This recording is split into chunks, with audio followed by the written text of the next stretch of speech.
Greetings, everyone. Thanks for joining me again.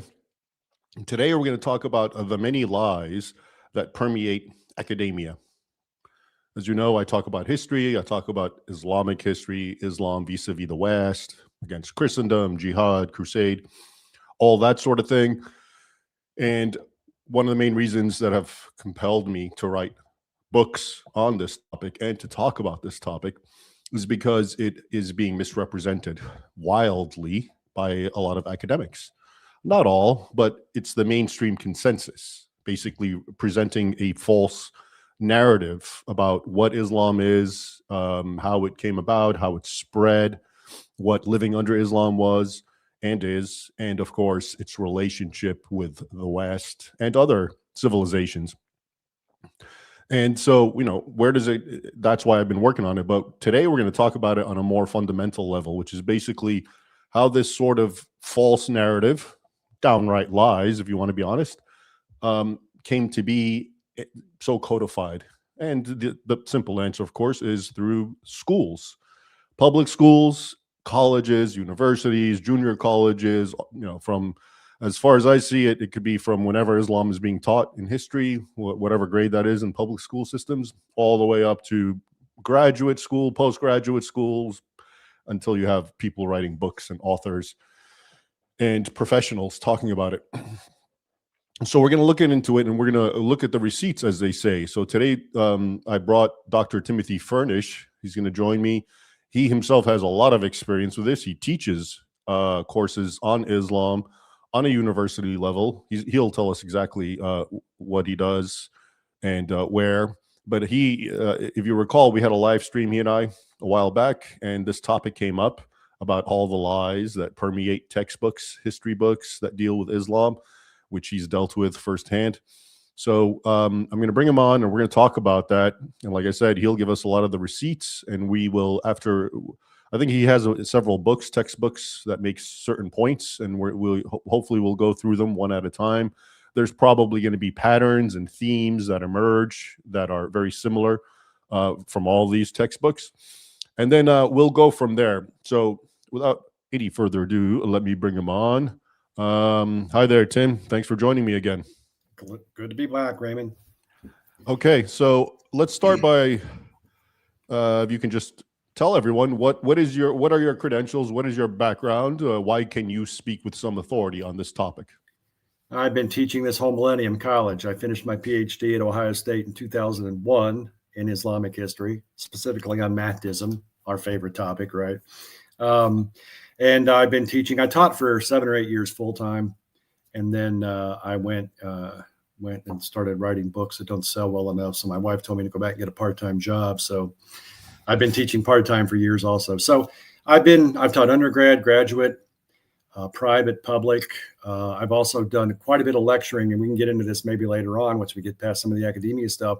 I've done a lot of lecturing to military institutions, installations, been to the couple of 3-letter agencies to talk to them about stuff. So I've been teaching, and yes, my expertise is Islamic history, but I also did African and world history. And so I've taught tons of world history surveys, introductory Middle East history classes. And then I also have taught a number of upper level classes on, say, history of terrorism, and then non-Western military and stuff like that. Okay, so you're definitely qualified to opine on this topic, and that's exactly what I wanted. All right, so before we delve a little deeper into the actual references that I know you have, why don't you just give us a sort of introductory sort of perspective on what what your many years of teaching this topic, what you've kind of seen from textbooks, and then we'll get into the details. So basically introduce it. Yeah, it's very interesting, and it's very disheartening in many ways, because I'm a stranger in a strange land. I'm in the few people that approaches things, like you do, which is like historically accurately, but that is for the most part anathema in the academy when it comes to the Middle East, and it often is, as you know well too. It often is in government circles. We can get into that later, as I was alluding to. And as I said in the email to you a little bit ago, I just don't quite know where this comes from. I think a lot of it is just the zeitgeist. I think there's this, the spirit of the age is that all religions are the same, and Islam isn't worse or any better. Maybe actually something people think it is better, but it isn't any worse or any more violent than Christianity is. And how dare we say that? And we see this all the time. And I think that it just so permeates the media. And both parties, I mean, the Democrats tend to do it more, but the Republicans also do it. Islam is a religion of peace, George Bush famously said not long after 9/11. Okay, thanks, George. And I think a lot of that just soaks in sort of like almost subconsciously to students. And I remarked to you that students, I will give a lecture on Islam. I will give a lecture. I will give multiple lectures on Islam and, the background of Muhammad and what the Quran teaches and the pillars and the history of jihad and stuff. And I will point out with statistics and data that, 70% of the terrorist groups on the State Department terrorist list are Islamic groups. And yet when I'll ask a question or have them turn in a paper or do a test on something to do with Islam, and almost 90% of the time, the students will come back with this, Islam is a religion of peace. It's just been corrupted by some bad people. And I'm like, I didn't teach you that. In fact, I taught you the opposite. But you're spitting back at me the MSNBC, Democrat Party, George Bush, line. And it's just like, where does that come from? And again, it's just in the air. And I think part of it is not. I think part of it is not malicious. I think Americans just tend to have this thing where they want to be nice to people. Okay, well, we can't call those people terrorists. They're not all terrorists. Well, no one ever said all the world's Muslims were terrorists. We simply said that religion that they follow predisposes one to that if you don't have hedges against it. So I run into it in the military. I run into it with, in government entities that I've spoken to. And it's amazing how well the propaganda has worked. And sometimes I feel like, I'm shoveling against the tide by trying to teach them something else, but we got to try, right? Yeah. No, I completely agree with you. It's as you say, it's in the air and it's part of the zeitgeist. And at the end, we will definitely, I think that'll be the most important kind of conversation we'll have today, which is the why. And you touched on it and you said, and I agree with you, Americans just want to be nice and they don't want to, of course, say, oh, Muslims are bad, whether it's true or not. That is an element of it. But I think we really need to, my thinking about it has really shifted where I just can't, it's hard for me to imagine that this sort of thing is organic. I just feel like what's happening is there's a tiny core at the very top that formulates these sorts of ideas, which are false, and that core knows it. But then everyone else, the vast majority that we're really talking about, even from professors to students to people in the media, I think, they imbibe it and they just like sheep go along for the reason that you said, because deep down inside, they think they're being nice or that. So, it's an interesting interaction between how it's getting in, and that'll definitely be how we'll summarize it in the end that way. But it's just okay. So let's let's not waste any time. Let's look into some of the facts and some of the examples, because I already know the way these lies are, and based on my own background, you teach it a lot. I don't, but I'm of course a reader and a researcher for decades, and I've encountered the exact same thing you're talking about. And what's interesting is some of them are very, very blatant, and hopefully we'll talk about that. But more often than not, it's a very subtle turn of a phrase, okay? And it's the way something is phrased, okay, where it's not even necessarily a wrong phrasing, but it's always that kind of phrasing is always used, let's say, just for Islam, but it won't be used for Christianity. So it's not objective, it's not universal. And again, that's why I say there's some sort of there's a mind behind this, an active mindset. There's an agenda, Raymond. Yeah. All right, let's look into your list. I'll leave it to you how you want to proceed and lead. I have the same list, but you go for it, and let's go through it. Okay. Well, I thought maybe even makes sense, despite what I'd said to you earlier, maybe to kind of go back before Islam and just adduce a couple of things, because I think they're very they're relevant, because although, as we just said, I think a lot of the American populace just wants to be nice about this. I think there's a lot of academics and a lot of others that have a much more malicious agenda. And it's not just sort of pro-Islam. It's in many ways anti-Western, you know, like, for instance, I mean, I bring this up, but again, this is part of this discussion. Many of my students have no idea that there was slavery in the world before 1859 in South Carolina and Georgia. I mean, Well, I've had them look at me Americans like, invented slavery, right? What? deer in the headlights. I'm like, you know, and I mean, I just finished teaching a second half of world history class, 1500 to the present, and I spent a lot of time on the Islamic slave trade. And some of them were like, I've never heard of this. I've never heard of this. They didn't know that anybody other than white European Christians ever enslaved anyone. So and again, I think that's by design too. So like, but a couple of instances going back, one instance going back to the ancient world that I run across a lot in these World History Survey books, and I brought it up in a couple of books that I looked at, is, and again, just quickly over this, but I think it's important. Talking about the wars between Rome and Carthage in the 3rd and 2nd century BC, which, you know, people don't know, Carthage was Rome's first inveterate enemy. The Romans hated them with a white hot burning passion. And there was a lot of stuff to it. I mean, I'm sure the Romans wanted control of those trade routes, and the Romans just liked to expand. But one of the big things that the history books never, ever mention, and again, I looked at 3 or 4 world history textbooks, several which I've used and several which I had, but I didn't use. The Carthaginians practiced child sacrifice. Sometimes, I mean, not quite on an Aztec level, but on a large level. You know, the people, Hannibal, we talk about, Hannibal and his elephants. Oh, the Romans were being mean to the Carthaginians. Well, the Romans hated the Carthaginians because as a hardcore bastards as the Romans were, and they were, the Romans did not sacrifice their children. The Carthaginians over across the Mediterranean, over there in what is now Tunisia, regularly sacrificed toddlers and infants to their gods.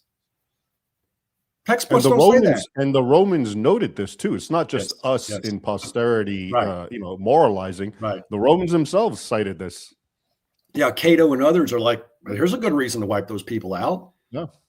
So you can't tell me that historians don't know that. I mean, this is well documented. There's all kinds of scholarly and popular articles that talk about this. It's been verified.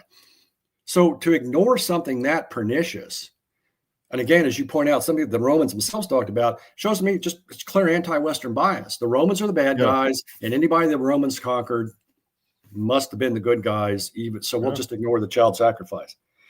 I think you know, to go off what you're saying here, and what the important point that's being made, I think, and I think you'll agree with me, is that a lot of these lies in these history textbooks are lies of omission. It's not that they're actively lying about, you know, saying this person did or didn't do something. It's that they don't give you the full context. Right. They don't give you the background. Okay. I mean, we're going to see that with the Crusades, of course, and those wars. And what you just referred to, of course, is exactly that. They're not giving you the full background. It's just, you know, imperial bad white Romans going and attacking North African poor guys that just want to get, you know, they must have been black. They were in Africa. Well, no, they were Carthaginian. Right. And so it's the lies by omission. And, you know, going back to what you said about slavery, which I agree with, and that's a perfect example. Another one, you know, it's not that Americans did not enslave and do all that sort of thing, but it really changes the entire narrative when you realize everybody was enslaving everybody for millennia before America was even founded. I think that would change how we understand history, but that is kept back. And to the point, you know, I was just thinking the other day of maybe you've seen her, and I mean, she's just paradigmatic of lots of people, but there's a black professor, a woman named Bridget Cooper, and I think she teaches at Rutgers, and she made a video, and she made a video, and it's so obvious that she believes the narrative that you're talking about, which is slavery began with white people, because that's how and because of that, because she truly believes that, she literally says white people are just evil, inherently evil. Okay. And at one point she's like, yeah, we got to take you all out. Okay. About white people. But see, you can understand why she thinks that way Right. if Right. you honestly believe white people invented slavery and they're the only ones who Right. engaged in it. And the way she talks, she literally says, before white people, black and brown people were like landing on each other's shores, and everything was fine and everyone got along. And so it's that omission, that lack of that vacuum of context that I think is especially problematic. And it tells you something, doesn't it, Raymond, that woman is a tenured professor at Rutgers. Well, that's a whole other issue. Someone that's that ignorant and frankly that stupid is a tenured professor. Yeah. Oh yeah. That kind of tells you all you need to know about academia. And after she did that, I mean, there was a lot of lashback, obviously, and I think there was a petition to get her fired. And last I understand, no, she's still there. Now she's probably a dean now. Yeah, and if that was a white man who said something about black people are inherently evil, the guy would have been like crucified by now. Okay, so yeah. Yep. Anyway, over to you. No, exactly. Another quick one before we get to Islam is the conquistadors and the Aztecs. And, again, the conquistadors, they were pretty hardcore. They were pretty brutal, but they're coming up against an empire that practices mass human sacrifice, something like 80,000 people a year by one count, many of whom were alive when they had their hearts ripped out on the top of Aztec altars. And so, some of the textbooks, let's see, what was the specific example I used? So some of the textbooks will say, well, they did have the help of the Tlaxcalans and some of these other Mexican tribes that hated the Aztecs. But sometimes they won't tell you why they hated the Aztecs because of what I just said. I had that on here somewhere. Where was it? Let me find it real quick. While you do that, let me just say something about you can find it, but while you, I just want to say about the conquistadors, because I'm glad you mentioned them and what they did, because here's another perfect example of how, the context is not there. So yes, the conquistadors were especially fierce, but why was that? Why is it that Spain produced these extremely fierce Christian warriors? Oh, we don't know that Spain had a 700-year war with Muslims that completely hardened them into becoming such fanatical, fierce Christian warriors, because that was the theater of activity that they were used to. And finally, once the Muslims were defeated and expelled, well, it's not like overnight this hardened warrior is going to become soft. So that's not to excuse their behavior, but it is, again, to say the importance of providing context of how people are the way they are. Right. Yeah. Right. How did the Spanish get like that? Well, they had to spend, they had to get their land back that had been conquered by the Muslims from North Africa. So while you find that, we have a super chat. Let's see here. All right. Lies destroy lives. Yeah, I thought this was too early for you. Tens of thousands of Muslims on Western universities who lie or believe the lies they've been told. It doesn't help. That's a massive PR machine. And I agree, but the problem is I don't blame Muslims for lying. I mean, I expect that, but it's the non-Muslims who give them the fodder, the intellectual academic fodder that we're talking about. And that's really the problem, that if the academics and the people who know are lying, and then are you going to blame the Muslims for riding that wave? Right. Useful idiots. Yep. Real quick, this one of the world civilization texts that I mentioned, Craig, Graham, and Kagan, The Heritage of World Civilizations, 2006. By all means, do always give please give us the title, the names, and the page numbers for whoever wants to double check. Craig, Graham. I mean, you can post this document if you want, Raymond. That's okay. Yeah, Craig, Graham, and Kagan et al. There's like 5 authors.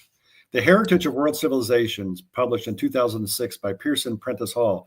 It says in the section on the establishment of the Spanish Empire in America, there is no mention of mass human sacrifice done by the Aztecs on page 506. Not one mention. So, well, you see, they just don't feel that's necessary for context, because besides, it makes the guys that they want to look good look bad. It makes that's really what's going on. Less bad, right? Yeah. So anyway, but I just think that and they're that with the Romans and the Carthaginians and the Spanish and the Aztecs, I think, are 2 good examples of, as you said exactly, what I don't know who famously first said it, but the best way to lie is to not tell the entire truth. Yeah. And that's exactly Yeah. what's going on there. And Yeah. that shows up enough that you know that it's not a mistake. It's intentional. Yeah. Especially when it follows an unwavering pattern. If one group of people, not only do you provide the most unflattering context, but you exaggerate it, let's say for Christians, and then one group of people, or let's say Muslims, you conceal all the negative context, it becomes obvious that this is intentional. Yeah.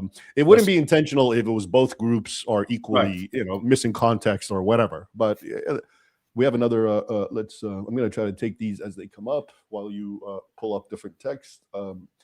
Peter, I'm a 30 plus years old German. We knew that there was slavery, but not where it happened. Maybe they inserted those areas and shifted our attention. Yeah, I guess they're saying that they heard about slavery, but not where. And if you don't know where, then it's implied maybe it's, white people as usual, I assume. Right. Right. Anyway, those were just a couple. And I will, by the way, you're right. I'll put your document up. I'll paste it on the description of this live stream so people can look it up. Okay. So just a couple of those before. So now let's go ahead and delve into Islam if you want to. Yeah. So what we've done now is, first of all, we've established a certain pattern, which is even before Islam, there's this tendency to whitewash the people who were the enemies of the West's heritage, okay, and which in so doing you make the West's heritage and ancestors and history look bad. They're the bad guys. In other words, whether it's Carthage, whether it's the Aztecs, okay, who were the enemies of the West, you omit enough evidence so that it looks like the West is just aggressors, and the other guys are just peaceful, brown people who want to get along. Right. Okay, so now let's see how this crystallizes with Islam. Well, the first text I mentioned is Hansen and Curtis, Voyages in World History, published by Cengage in 2016, World History Survey textbook, very well known and used. So one thing I think it's important to do is to contrapose how Christianity is treated in these textbooks with how Islam is treated. Yeah, that's the whole point. Yeah. So, for instance, and again, a lot of it is, as you say, lies of omission. In the section on Rise of Christianity, this textbook I just mentioned says, quote, almost every surviving record about early Christianity, whether about the life of Jesus or early ministry, was written by a Christian believer. And then they say in the following page, on the third day after he died, Christians believed that Jesus was resurrected, and Jesus is simply referred to as Jesus, sometimes Jesus of Nazareth. However, let's look at the section on Islam, shall we? It's the Prophet Muhammad. All right. It's never just Muhammad. And again, to harken back to what I said earlier, I tell my students, Raymond, in every class, whenever we talk about Islam, undergrad or graduate, I say, you don't, because they will do this. They will write something and they will refer to the Prophet Muhammad. I'm like, you don't have, are you Muslim? No, but then you don't have to call him the Prophet Muhammad. I don't. You don't have to. But it's like they just default to that. But that's the textbooks do it. That's the point. Yeah. Yeah. To indoctrinate them where it becomes automatic. Right. There was no caveat, as there was with Christianity, the quote almost, they don't say almost every surviving record about early Islam and Muhammad was written by a Muslim believer, but they made sure to say that about Christianity to cast doubt on its truthfulness. Oh, here's a good one. On page 248, limiting the number of wives a man could take to 4 was aimed at improving the status of women. I'm going to bring that up with my wife and see what she thinks about that. Honey, things would be much better for you if I had 3 more wives. See this sword behind me? That will be used on me. So, yes. Would you even want 3 more wives? Let's be honest. I'd use that sword on myself. But anyway, really? But before let's opine real quickly. Okay. Are you done with that particular text and passage? One more. Dhimmi status. Dhimmi, of course, second-class citizenship for Jews and Christians. Dhimmi status was, quote, a matter of granting privileges to some non-believers, and was a special characteristic of Islam which few other religions practiced. All So right.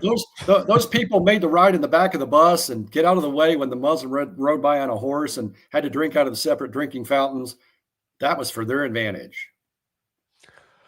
Okay, so if I may interject, so let's start off with so the same book talked a little bit about Jesus and early Christian history and how it was written, and it also talked about a little bit about Islam, and you gleaned those particular passages, which are, of course, very telling. So now my first observation is, if I didn't know all this, when I hear that they talk about Jesus as, if they don't call him the Christ and they say he's Jesus of Nazareth, or if they say, this, all the stuff that you said would be somewhat, palpable to me if I believed, this is a secular, trying to be objective, and they're going to treat all religions that way. But we already saw that's not the case. Yes. So this isn't just a secular trying to be objective treatment.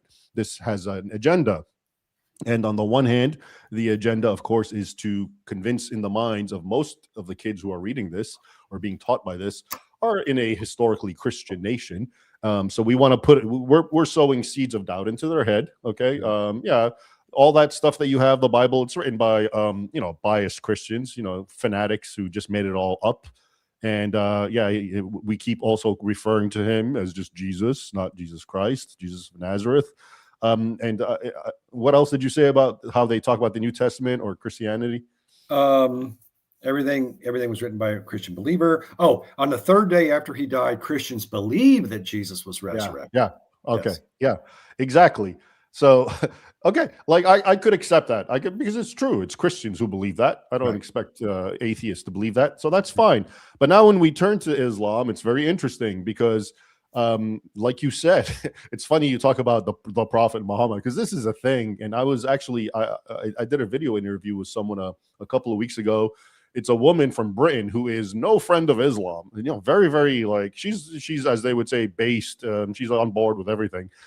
But she kept saying Prophet Muhammad, and I didn't correct her until at one point she caught herself. And she's like, why do I keep saying Prophet Muhammad? And so my point is, even someone like her who completely gets it has been so conditioned by this system to do that. And of course, and there's a simple way. Why aren't we hearing in the textbook that his followers thought he was a prophet? Or how about this? Sometimes I don't, because there's so many Muhammads in the world, and it's easier if you put Prophet Muhammad. But what I do is I write the Muslim Prophet Muhammad. Okay, he is the prophet of Islam. I just say the founder of Islam. Okay, that too, yeah. But so there's all kinds of ways, but it's interesting because they're not doing that, even though they know how to do it, and they did it with Jesus, right? Because we're talking about the same book. This is very interesting. Yes, same textbook. The same editors, the same writers took completely different, very subtle views, again, or approaches on how Jesus is rendered, how early Christianity is rendered. And that is to say, they did it in a way that casts doubt. And then when it comes to Muhammad, like you said, nothing about, as is well known, early Islamic historiography is rife with issues compared to Christianity.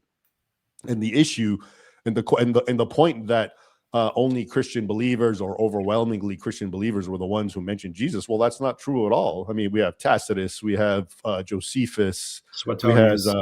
Right. So we have a lot of Roman pagans, non-Christians, who do talk about him. So it's very interesting how they do that. And then the final point, I really have to talk about the dhimmi one. And this, I see this all the time, which is basically, they take an institution which is inherently negative, discriminatory, okay, like dhimmi, the dhimmi status. And for whoever doesn't know, just so we're all on the same page, to be a dhimmi is in classical Islamic teaching, primarily based on Quran 929, which says fight the people of the book, which means Christians and Jews, until they have three choices: convert, fight to the death, or pay jizya and become a dhimmi. So they pay tribute and embrace second-class status, which oftentimes manifests itself like third class. Okay, but that's what it's called. Right. And this is not something in any way, shape, or form enviable in a modern context. It wasn't even enviable then. You lived as you knew your place. You're only tolerated and not killed outright as long as you pay extra money and essentially just do not rock the boat. If Muslims rob you, rape you, beat you up, deal with it. Right. Don't build a church. Don't talk about your God. That's what it means to be a dhimmi. So here they are trying to present that as a sort of enviable wow, what a great thing that they had, because and to cap it off, I'll give you another example of the lies, which is very similar to what you're talking about, is the jizya. And I've read textbooks and books and by historians where they say, oh, the jizya, which I just mentioned, which the non-Muslims had to pay tribute. The Quran says until they paid jizya with willing submission, feeling themselves utterly subdued. Okay. So it's a social thing too. But the Quran says no. What it was is not the Quran. These apologists that are in the same field that we're talking about. So if you talk to a lot of people now who purportedly understand Islam, medieval Islam, and who've read books, they'll tell you, no, the jizya wasn't about humiliation. It was about Christians paying money so they don't have to serve in the military. Right. Which is so absurd, because for starters, the military, an Islamic military, is a jihadist machine. It doesn't want the lowly infidel fighting beside it, and there's no evidence of that at all. The jizya thing is exclusively based on the fact that you're an infidel. We don't want you serving in the army because you are a fifth column. We hate you, right, and we're just exploiting you for money. So I don't even know where that came from, because there's no backing for it. But if you talk to an educated person today, that's what he's going to tell you jizya is really all about. Yep. I've seen that in text too. That's true. Yeah. Nothing more about 4 wives being good for women, Raymond. Oh, that. Well, I mean, what they're trying to, so I guess what they're trying to say, because I've read this as well, before the 4 wives, polygamy was as many wives as you want. So look at how great Muhammad is. He limited it to 4, but they forget to add that he said 4 wives and as many concubines as you can conquer. Okay. Right. In Arabic, in the Quran, it's ma malakat aymankum, which means infidel women who get conquered during war. You can copulate with 100, 1,000, whatever you own. Okay. And they're not even human, because the pronoun in the Arabic is not, it's not a human pronoun. It's like basically a possession. So I don't know how great that is. But yeah, I suppose if you want to look at it in the context, only 4 wives is supposed to be some sort of improvement, as opposed to how many Muhammad had, which it was at which is also interesting, because Muhammad, he's the founder of all these laws, and he had way more than 4 formal wives. Right. And we won't even get into one being either 6 or 9 years old. So, oh, that I wonder how the textbooks treat Aisha. Yeah. I know. Omission.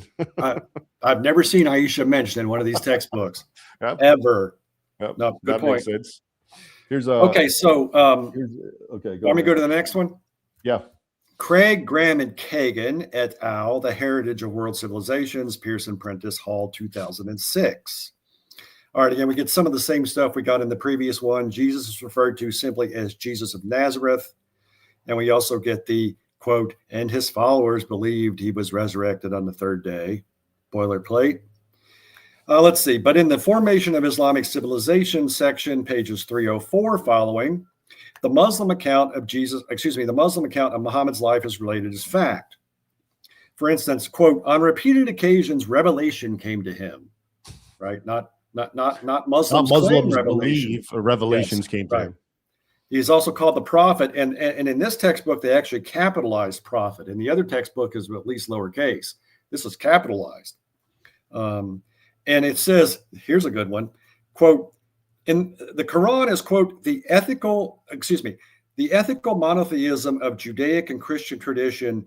Let me back up. In the Quran, the ethical monotheism of Judaic and Christian tradition reached its logical conclusion. That actually is in perfect keeping with Islamic narrative, which is Islamic teaching. Yeah, which is Judaism and Christianity. Jews and Christians have corrupted the Torah and the gospel, which was sent by God according to or Allah, but they corrupted it, and so Muhammad came with the final revelation to correct it and bring it back. So what they just said is exactly how Islam attacks Christianity and Judaism. Yeah, they might as well just recited the Shahada. They probably did. Yeah. Here's one, page 305. Quote, acceptance of Islamic political authority brought tolerance. And you see, here's the interesting thing. Like, if you look at a sentence like that, And I don't know if you know about the concept of tawriya in Arabic, the Islamic. I talked about it before, so let me just summarize it before because you will see how it applies. Tawriya is in Islam. It's okay to lie if the actual words are literally true. So if I tell you, if you ask me to borrow, $20, and let's say my pocket's full of $20 bills, but I say I don't have a dime in my pocket, well, you're going to assume I don't have any money, right?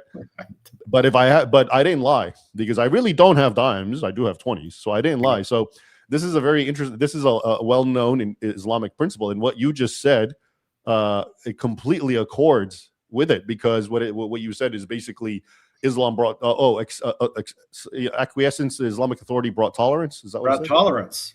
Right. Okay. Well, that's true.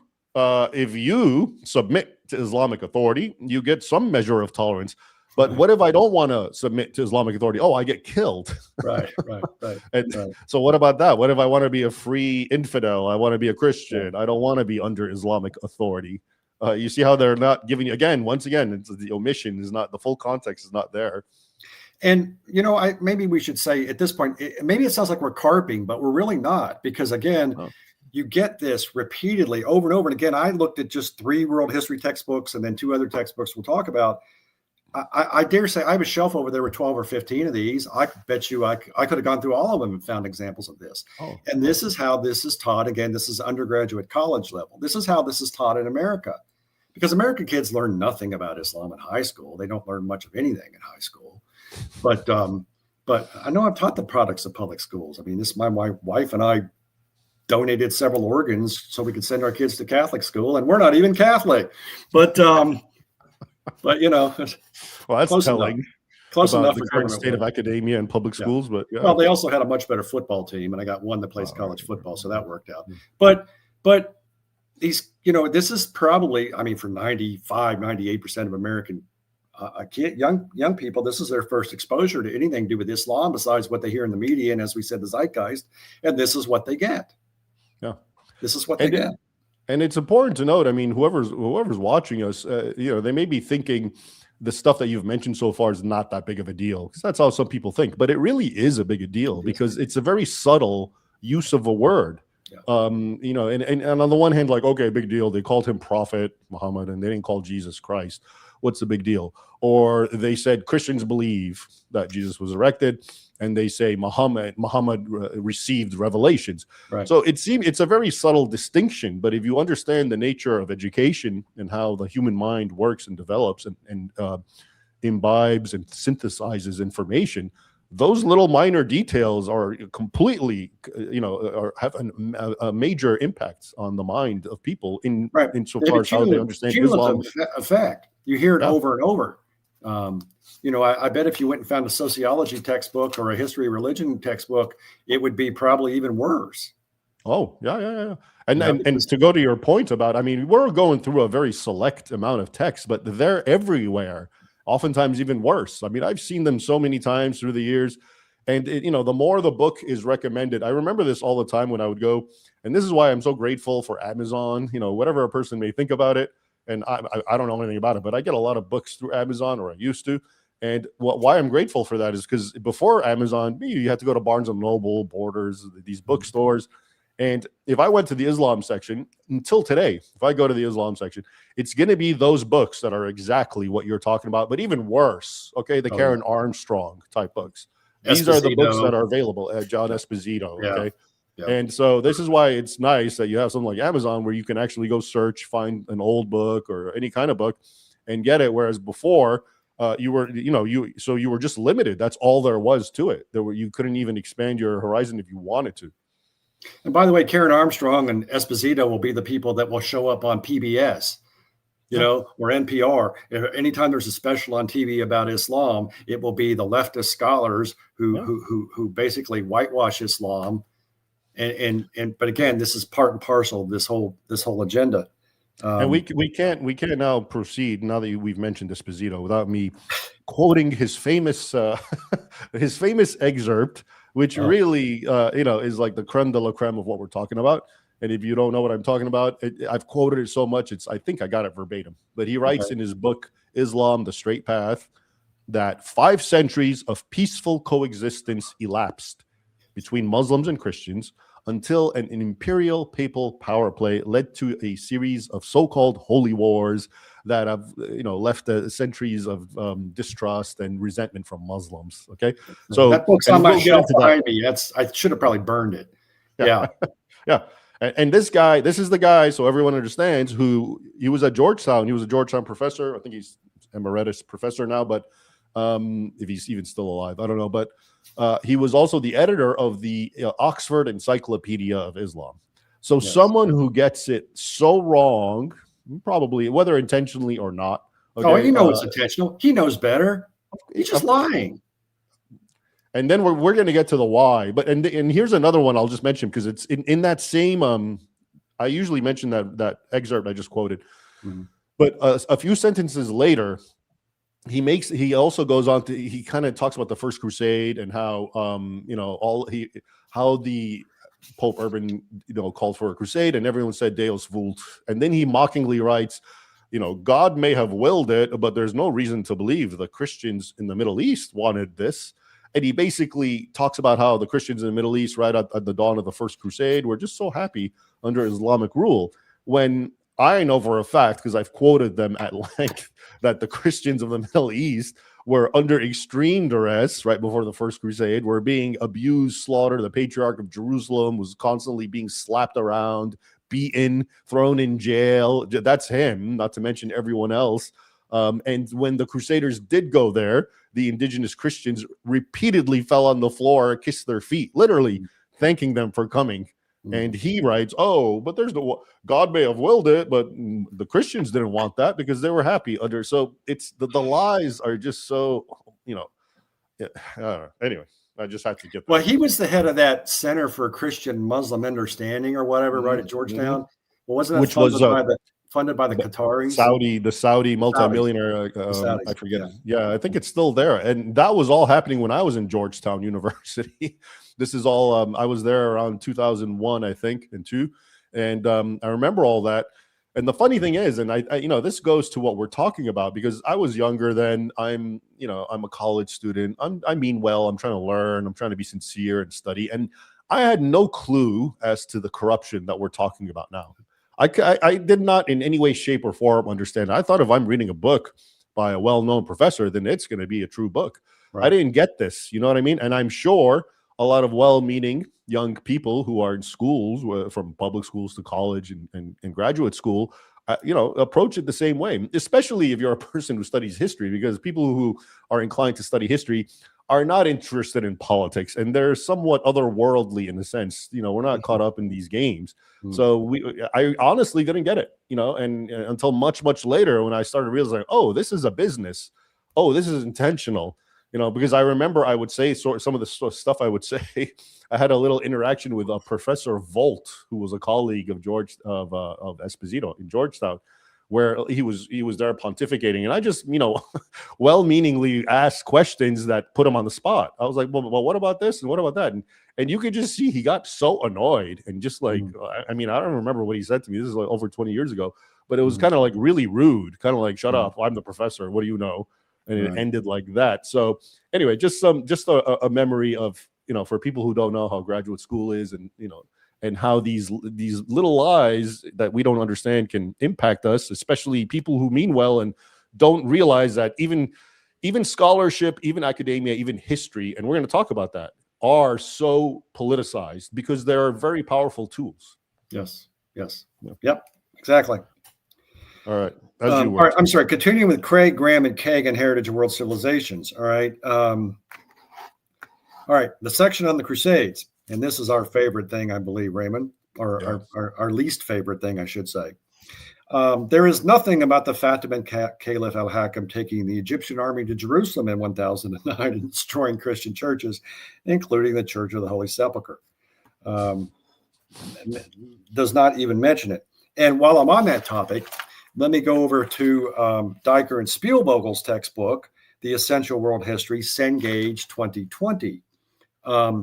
And on their section on the Crusades, and regarding the Byzantine Emperor Alexius I's letter to the Pope, quote, Alexius I's letter, quote, that said that the Muslims were desecrating Christian shrines and Alexius' first letter, quote, said that the Muslims were desecrating Christian shrines in the Holy Land and molesting Christian pilgrims. In actuality, and this is the textbook speaking, in actuality, the Muslims had never threatened the shrines or cut off Christian access to them. Really? It says that. Page 173. That is Wow. the literal quote, Diker and Spiel logo, the essential world history. That never happened. Alexius was just making that up. He's just a racist and an imperial Byzantine greedy guy that just wants to go conquer peaceful and inherently Muslim lands. The Byzantines should have just all left or died and given their land to the Seljuks. What was wrong with that? All right. Now, before we get too deep, let me I gotta first talk about Hakim Ba'amrullah. All right. Okay. So these two anecdotes that you just mentioned are in the same text, right? Which no, the first one was in Craig Graham Kagan. The second one was in Okay. All right. Let's talk about Hakim Ba'amrullah first of all. So this is the text. What you read from is basically this is something that's talking about the Crusades, and you're saying it doesn't even talk about Hakim Ba'amrullah. It doesn't mention the fact that what he did. Right? Yeah. So just so everyone understand what this is, so before the First Crusade, in the same century, in the 11th century, an Egyptian Fatimid caliph in Egypt, Shia essentially, Hakim Ba'amrullah, and this guy's one of my favorites. I'm gonna talk a little bit about him right now. In fact, I want to make a major video about him because he's so emblematic of so many of the things that we're talking about. But so what he did is he went on some crazy random spree. The way it's presented again by the academic textbooks, the ones that do talk about him, that he was a maniac. I mean, he did these weird erratic things, including he sent his armies to Jerusalem, where the Holy Sepulchre Church, the Church of the Resurrection, the original one that was built by Constantine, like 700 years earlier, massive, and he had it completely razed to the ground, bit by bit, destroyed, pulverized. Okay, the most important cathedral church in Christendom, okay, which was built on the sites of Christ's burial, resurrection. I think even it had things like the Garden of Gethsemane because it was a huge structure. And he had it systematically destroyed and desecrated. And on top of that, according to the Islamic historian Al-Makrizi, I think of the 15th century, he's Egyptian, he says that Hakim, that same time, not only we know about, or some of us know about the Church of the Holy Sepulchre, but he had, according to this Muslim source, 30,000 other churches destroyed in Syria, Greater Syria and Egypt, which, as I always say, again, it's a reminder of that in the 11th century, even though that area was Islamically controlled, most of the people were still Christians, and that was one of the oldest Christian regions, hence why you had so many churches. Okay, so this guy did all that. Okay, now here's the best part. You'll like this. You're probably familiar with it. Whenever he does come up, he's called the Mad Caliph. Okay, right. And the reason is because he did this sort of thing. He's now the way historians get by him is say, well, he was a lunatic. Obviously, this isn't a typical Muslim. Most Muslims don't do that sort of thing. Other Muslims were nice to the Holy Sepulchre, and they were because it was a good income source for them because they charge a lot of lots of Christian pilgrims had to pay to go there. And that's well known too. But I actually read this little known academic article, and it's about architecture, and I want to do a show about it. And it's by a scholar, and basically what she says is she goes into the depth about Hakim Ba'amrullah, and what she shows is that because he was a Shia, and Egypt was predominantly a Sunni country as it still is. Right. He was distrusted and disliked. So his way of trying to win over the Sunnis was to show them what a true pious Sunni Muslim he was. Right. And that's why he destroyed the Holy Sepulchre. That's why he destroyed and desecrated all these churches. And that makes absolute sense, of course. You're an outsider, you're Shia, you want to prove you're Sunni bona fides. So you go which in and of itself tells us that, so it's not that he was crazy. It was that he was calculating what's the best way I can make Sunnis like me. Right. And what a way to make Sunnis like a person. You destroy the holiest sites of Christianity. So all of that, okay, is Hakim Ba'amrullah. And what you just told me is, we're talking about the particular text you're talking about. And he's a pivotal character before the First Crusade.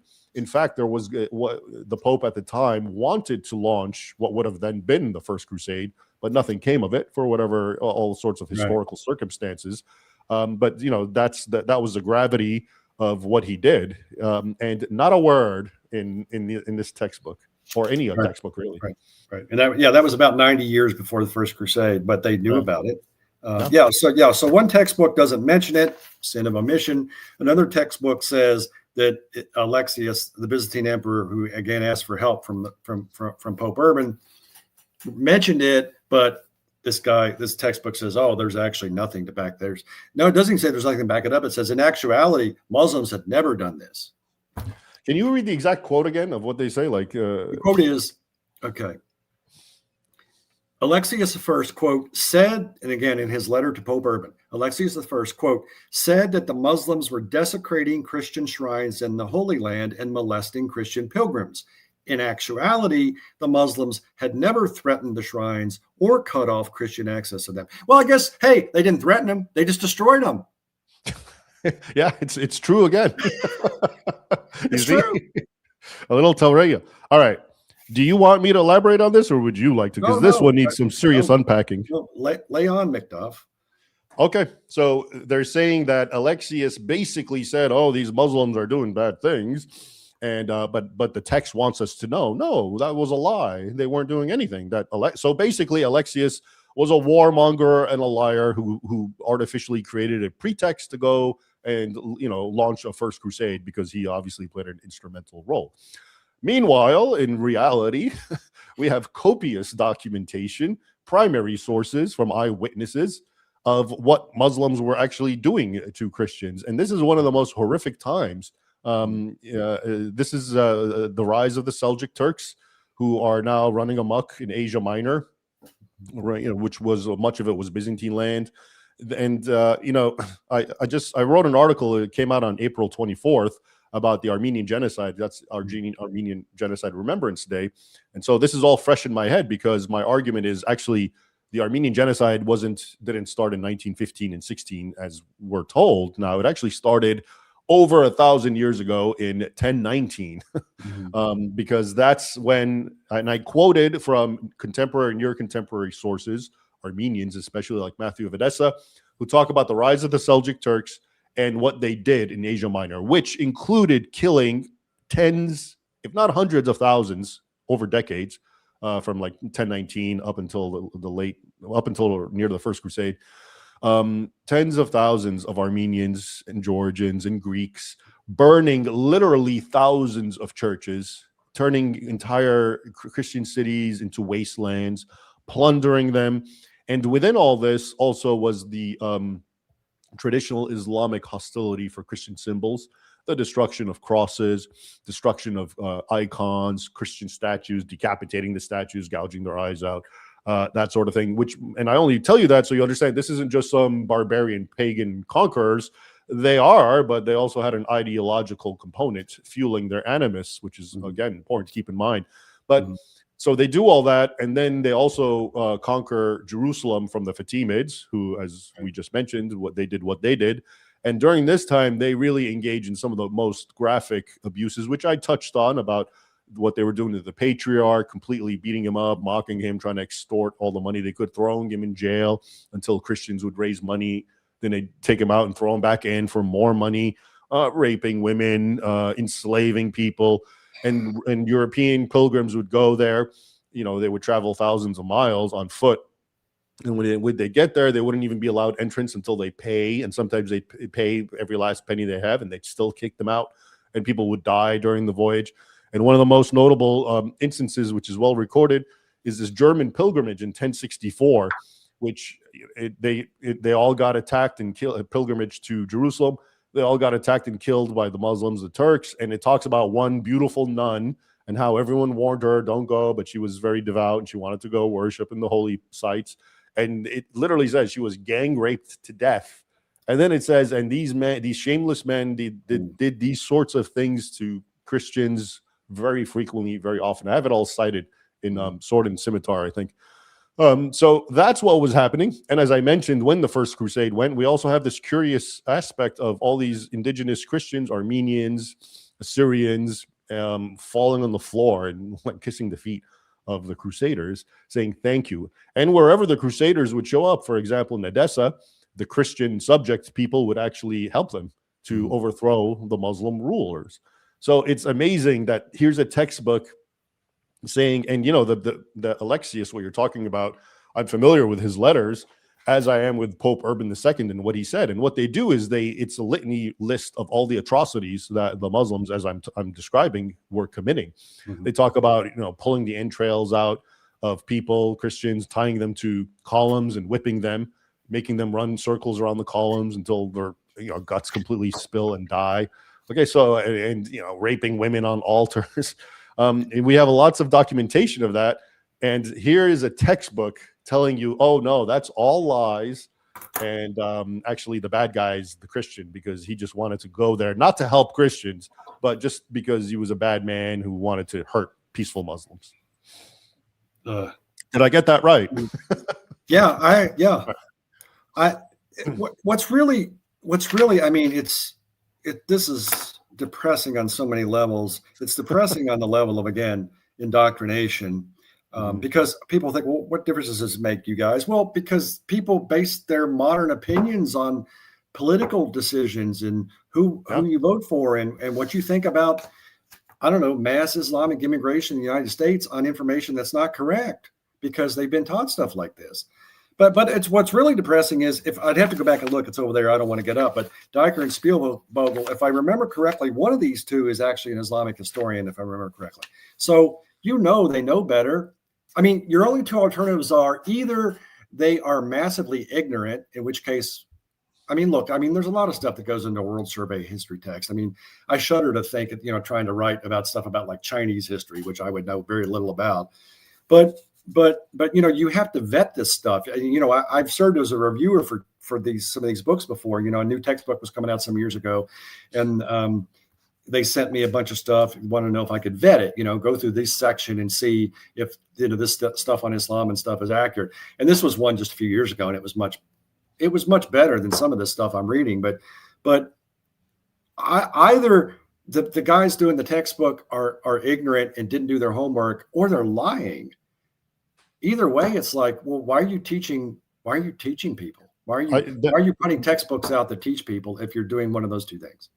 That point you just made, I've made before, and I think it's really important for people to understand, which is when a person says something that is demonstrably false. Okay, there's only two explanations. This person knows better and is intentionally lying, or this person is ignorant.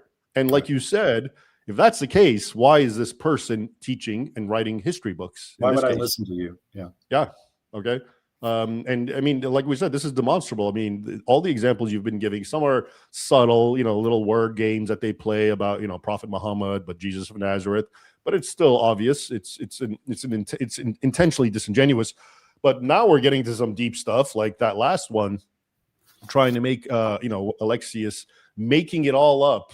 We're talking about literally decades of carnage of Christians systematically at the hands of the Seljuk Turks. And again, copious documentation. Here you got people just saying, oh yeah, it was all a lie, never happened. That's a real issue. And you also made another point, which I guess, which is really important for people to understand, which is, you know, and I we'll get to this more, I think, towards the end, because this is the ultimate point, but it's the why. Okay, why this is, because it really does.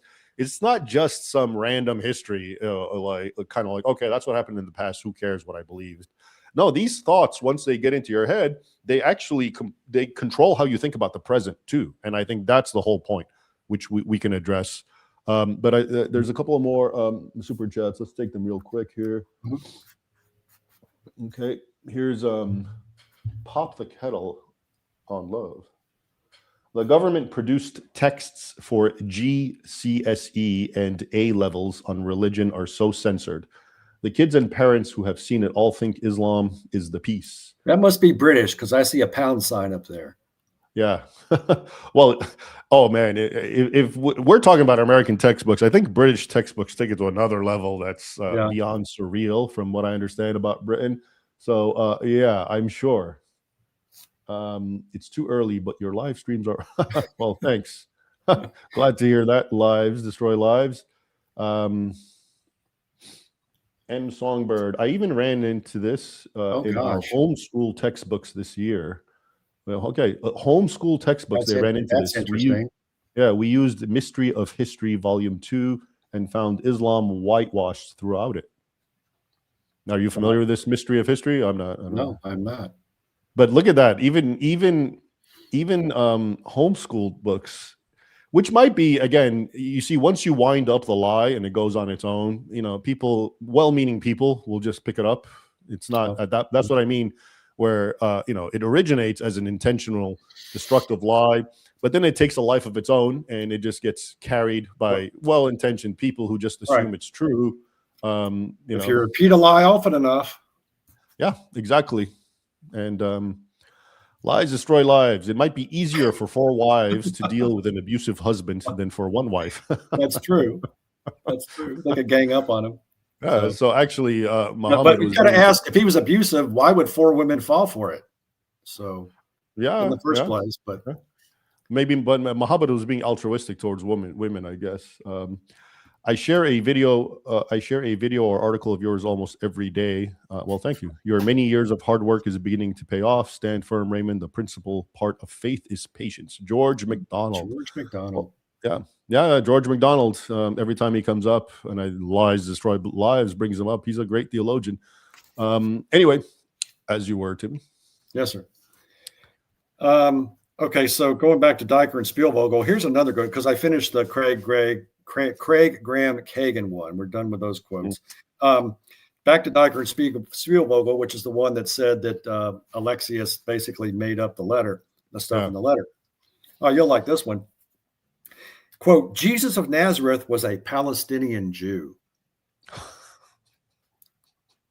And, quote, his loyal followers of Jesus spread the story that Jesus had overcome death, been resurrected, and ascended into heaven. So, but Palestinian Jew, who knew there was a Palestine in first century Rome? That actually I've heard so often now. Jesus was a Palestinian. That's another one of the many misrepresentations. But the other one you mentioned real quick, say it again. Loyal followers of Jesus spread the story that Jesus had overcome death, been resurrected, and ascended into heaven. So what I want to say about that, it reminds me of the first one you mentioned about, it's his followers who said, but now it's not just his followers, which would be pretty biased enough. It's his loyal followers. Loyal followers. They got to put that little adjective. So, as opposed to those disloyal ones like Judas, I guess. They're not the ones who were writing about him. They just have to add that emphasis, so it's a biased source. Yeah. I mean, I knew it was a Capricorn, but Palestinian Jew. Yeah. Okay. All right. So, and let's see, then going to the same textbook, Diker and Spielvogel, on the role of Muhammad section, pages 164 following. And I didn't put the quote in, but I basically wrote, the standard Islamic pious view of his life is presented as his historical fact, like we were saying earlier. Not Muslims believe that Muhammad received revelations or something. He received revelations. And the early Muslims were persecuted with, quote, a brutality reminiscent of the cruelty suffered by the early Christians. Now, this is a little more inside baseball, right, Raymond? But I'm like, there is no text that I ever read, Muslim or otherwise, that said that the quote unquote persecution of Muhammad and his followers in Mecca before they went to Medina approached anything that Domitian or any of Nero or any of these guys did to Christians. I've never come across anything like that at all. Not least because Muhammad himself often counseled his fellow believers, the Muslims, to, play it cool and actually even disavow him and not be his followers if it gets too hot for them. But yeah, I've never read anything. I don't know. So I guess they're trying to say the Meccans, the Quraysh, were throwing Muhammad and his early community to lions and in fire pits and turning them into human torches, right? Like the Christians. It was, but notice it is sort of a wiggle terminology, right? A brutality reminiscent of the cruelty suffered by the early Christians. Yeah, you see, they think ahead. They know how to word it in a way sometimes, just so they can wiggle out of it. It's reminiscent. It's but yeah. I'm sorry, it's not reminiscent in any way, shape, or form. Yeah. the so-called persecution was basically, we don't want you people here because you're agitating against our gods. Get out. That was about it. Get out. So that's when they headed up to Yathrib and exactly. later Medina. So So for the people that aren't well versed in this, I mean, you want to explain? I guess that's good enough. Basically, it was the authorities in Mecca didn't like Muhammad a whole lot. He was bad for business, and he was kind of a pain in the butt. He was an agitator. Yeah. So he wound up taking his followers, however many there were at the time, and moving north to Medina and put in charge there, and then later came back and conquered. But yeah, this is nothing like what Nero or Domitian or Diocletian. I mean, Diocletian, before he abdicated, who was the last Roman emperor in the West before Constantine, issued an edict that all the Christians in the empire should be killed. Yeah. And then that was bad idea. I mean, that's like 10, 20% of your empire. But, luckily he got sick and abdicated. Thank you, God. You might get a kick out of this. I was in Croatia about 10 days ago. And my tour guides, they took me to the little city of Split. And they showed me, believe it or not, that's where Diocletian abdicated and went and built a mansion. So I saw his mansion, which is still pretty well preserved. And the best part, though, is they also showed me where his mausoleum was. But it's now a cathedral. And apparently before, but it's even better, before they turned it into a cathedral, they exhumed his body and threw it out.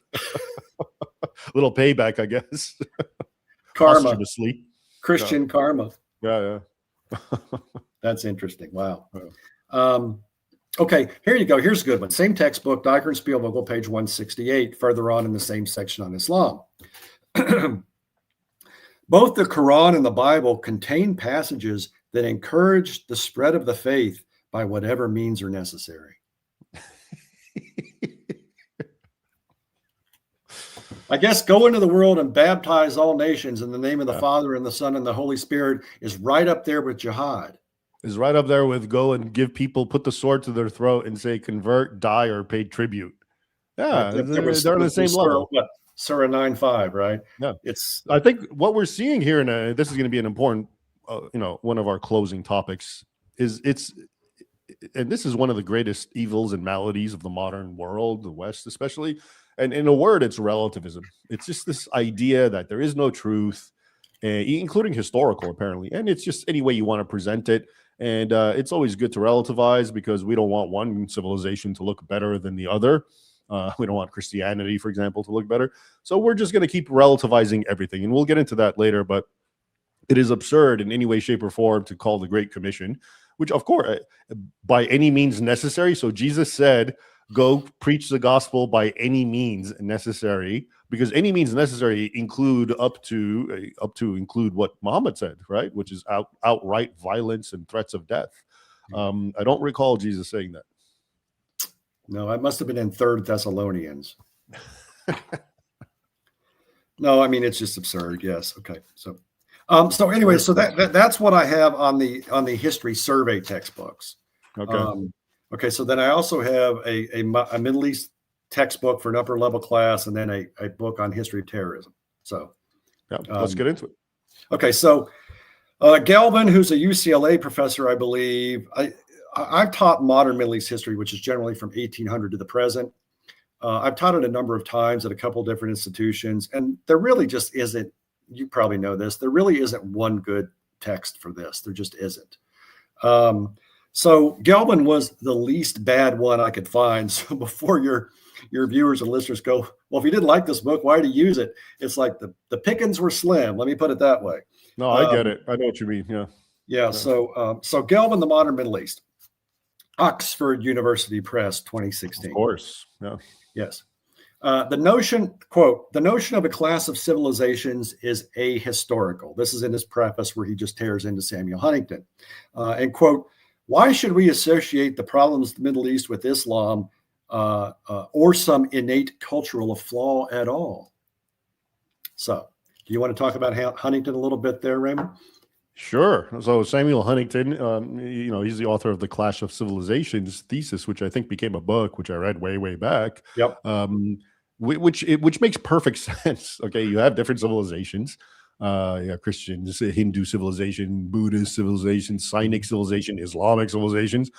And yeah, they clash. But the point that he made, which I think he got in a lot of trouble for, is that he made the memorable line, which is Islam's borders are bloody, by which he meant this particular civilization is at war with everyone that does it not play abuts well, against. does not play well with others. Yeah. And that is the history. If you know the accurate history, of course, it conquered almost every piece of land that it's on, the vast overwhelming majority, especially the heart of it. And, most of it was also over Christian territory, as we were talking about, North Africa, the Middle East, Asia Minor, through conquest. And it's a bellicose creed. I mean, that's the bottom line. It's in its texts. It's in its creed. It's when you look at the history. Today I had an article come out on Substack. And today's the anniversary of the first jihad declared on America.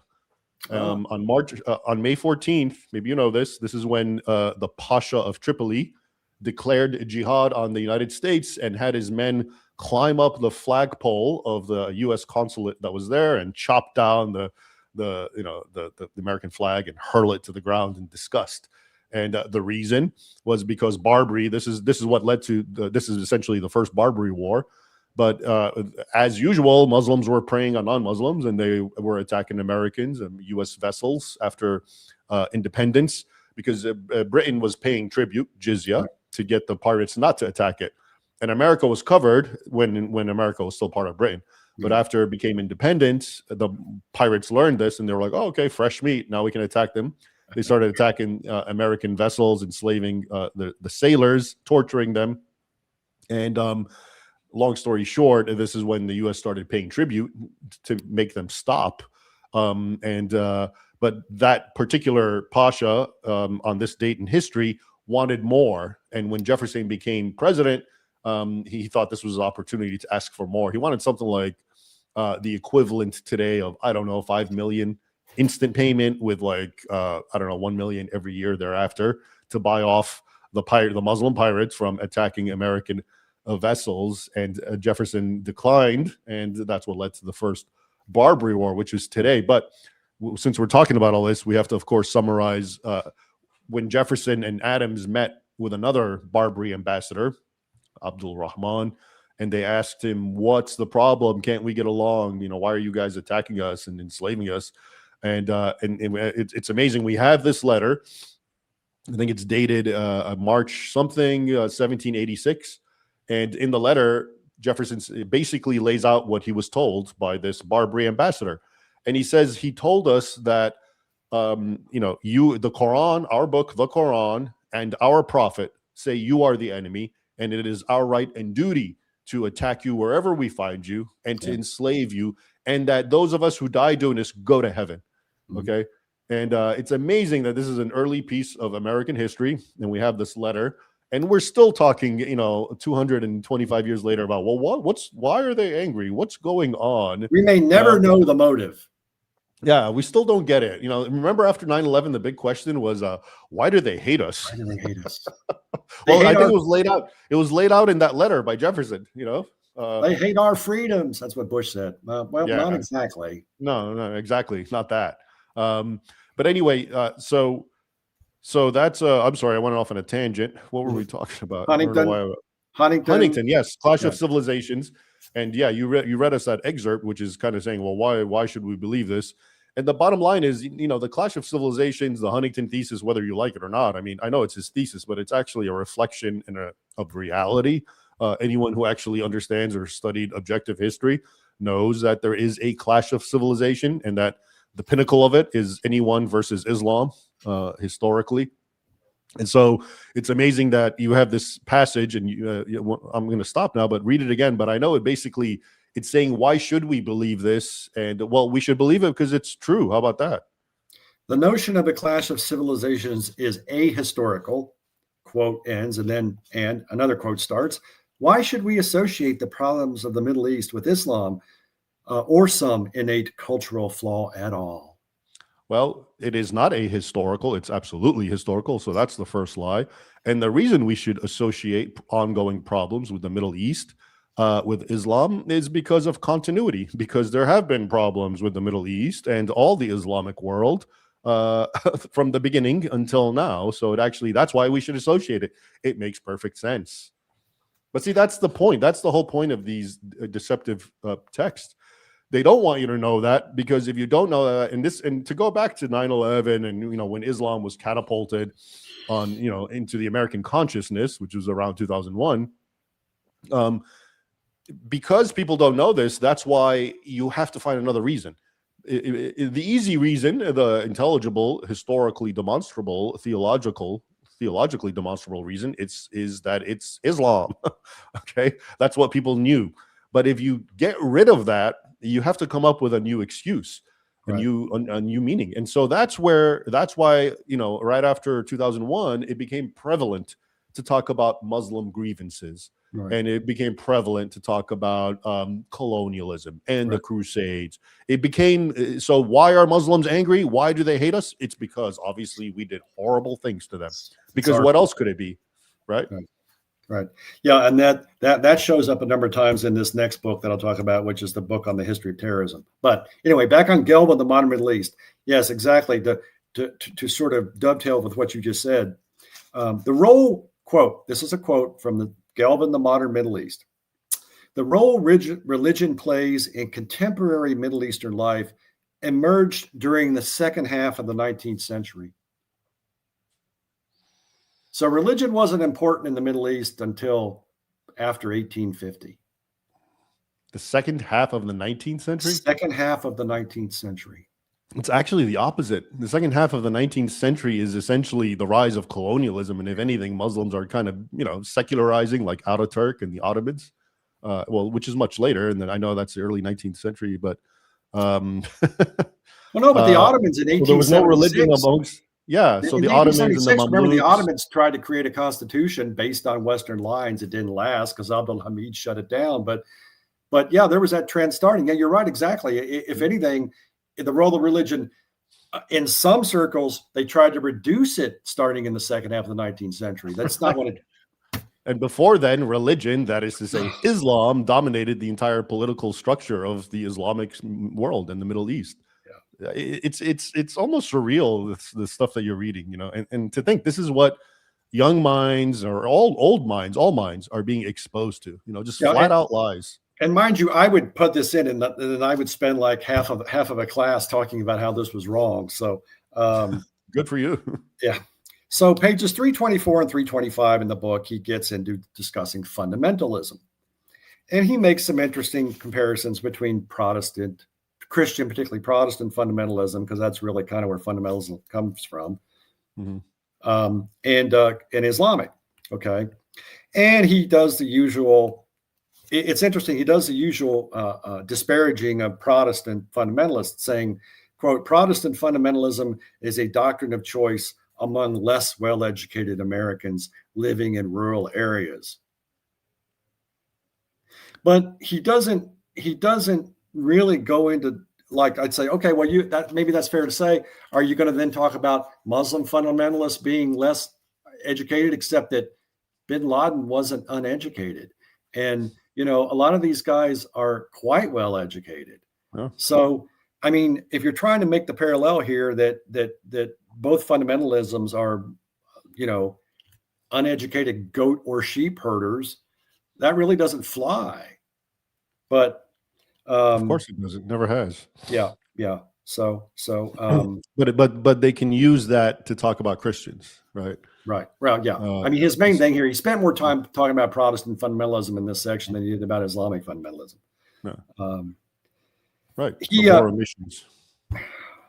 He uses the term Islamist, and I know we've discussed this a little bit before. I like Tolkien's take on allegory, cordially disliking it in all its manifestations.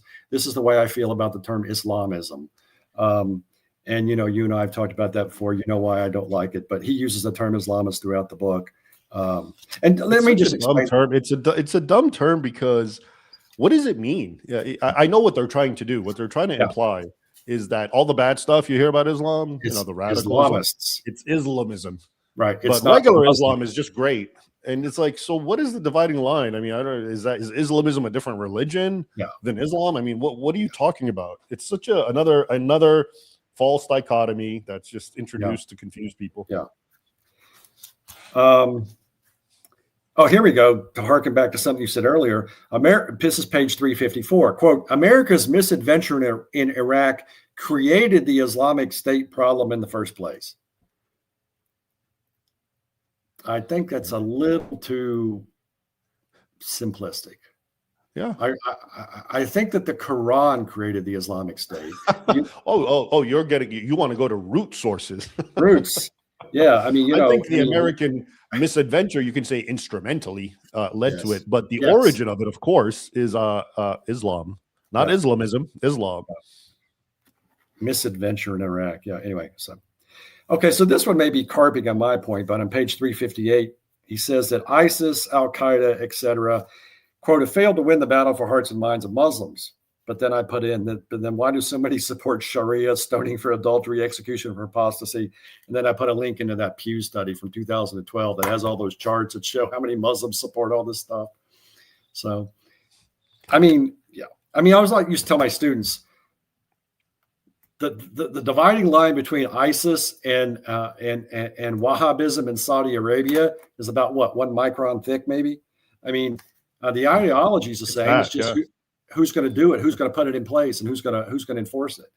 The difference between Wahhabis and ISIS is Wahhabis are rich and they don't want to compromise it, so they'll pay ISIS to do what they all believe in. I think that's the only difference. That is the. And meanwhile, Saudi Arabia is our buddy, so Right. So watch it. Yeah. So good allies. So Gelman. I mean, again, he's got some good stuff in it, but he just bends over backwards to make it that Islam, that any of the problems in the Middle East don't have anything to do with Islam. They're because of economic development or underdevelopment, because of Western colonialism, because of, pick something, anything but Islam is and again, as a historian, I would agree that rarely is anything monocausal. There's always multiple dimensions to stuff. Of course, there's, there's economic issues and there's political issues and there's whatever, but to pretend that Islam has not, I mean, again, he falls off the horse on the other side. Pretend Islam has nothing to do with what's going on in the Middle East. It's just absurd. And this is, and again, this is another perfect example you just bring up of why correct history is useful, is needed, is necessary. Because again, if you insist Islam is not the problem, all right, if we've already accepted that, and you see there is a problem, and there is, then you're going to actually start going down all sorts of rabbit holes, and you're going to start blaming neutral factors for the problem, and you're going to attack things that maybe are actually helpful. And this kind of goes back to what I was saying, because if it's not Islam, and going back to the why do they hate us, the big question, and it's not the religion, well, why does if person X hates person Y, and it's not for any ideological reason, it's safe to assume that the answer is because person Y has committed some grave injustice against person X. And that has more or less been the paradigm that I think the West works through. The more Muslims lash out, this was especially the case, maybe not now, a lot of people I think now get it, maybe officialdom still doesn't, but in the 2010s, it was still kind of the idea that I remember I would read a lot of news op-eds and articles, and every terrorist attack, it would kind of start off by, that's not real Islam. Therefore, but what is going on is Muslims are really upset because of this, that, and the other thing. And it could be like teddy bears named Muhammad. It could be, anything you can imagine. And so, we're looking at the wrong thing when we say it's not Islam, because we've rejected history. Right. Those who don't know history. Okay. So that's what I got on Gelman. So the final one I have is a history of terrorism textbook that I used a number of times for a history of terrorism course that I taught. It's by a couple of scholars, Chaliand and Blinn. It's called The History of Terrorism from Antiquity to ISIS, University of California Press, 2016. And this one is just rife with this silliness. In the preface, quote, today's jihadists have distorted Islam in order to impose their totalitarian ideologies through violence and terror. So, again, what a sweeping statement, you know? yeah. And when an innocent, you know, tabula rasa mind encounters that, okay, it's going to make perfect sense because Right. everyone else has been saying that. And then you're going to go into the default mode, which is, oh, but the Middle East and the Islamic world are full of problems. It must be our fault. You know, it must be something we did. Oh, it must be, you know, this, that, or the other thing. And so that's, I mean, is that it? Is that your sampling, or is there anything else? No, I got several more. Oh, okay. Okay, go ahead. Quote, exaggerating the religious element has served to blur the frontier between militant jihadism and the religion of Islam. Militant Islam versus the religion of Islam, as if they're two militant separate jihadism, militant jihadism, and the religion. But militant jihadism is simply a component of the religion of Islam. They're trying to act like it's some sort of you know, disparate or aberration. This is just depressing. Yeah. Also in the preface, this fiat statement, Donald Trump declared that if elected, of course, this came out in 2016 before his first time he was elected. Donald Trump declared that if elected, he would close the U.S. borders to all Muslims. I missed that. I remember he did what I do remember, which again was a misrepresentation, is they called it the ban Muslim law. What he did is, and this is when he was president, is I think he banned something like, you know, immigration from I don't know, 8-9 countries. Yeah. And it just so happened, because they're terrorists, and it just so happened that most of them, not all, were Islamic. Right. And so he was accused of being, you know, banning Muslims when it was no, he's and this again, you know, goes to what we're talking about. He's banning terrorist nations that are known to engage in terrorism, which I think we would all agree is good. But then meanwhile, it looks like he's being unfair. He's picking on Muslims. And then you realize, well, but if you realize the truth about Islam and the history and the jihad and the terrorism that went on, well, it makes sense why that the majority of the nations that he's banning just so happen to be Muslim. I would have voted for him harder if he'd actually said that. In a chapter on the roots of Islamic radicalism, pages 255 following, this book says, jihad by the sword, or the jihadist movement, which first emerged in the early 1970s, draws its inspiration from an age-old ideology, but it has taken an aberrant form. So basically, modern day terrorism really starts, or terrorism starts in 1970s, and it's an aberration. It has nothing to do with real Islam, because, you know, real Muslims never took up the sword for ideological jihadist reasons historically. Right. And this is just outrageous. And this is amazing too, considering that they actually have a chapter in this book on the assassins. Wow, I wonder how they're presented. Oh, I didn't look at that. I probably should have. I can only imagine. Okay. Well, now that you brought them up, what I find interesting about the assassins is, you know, one of our earliest rendering is by Marco Polo, which he actually encountered them during his travels, I think in the 14th century.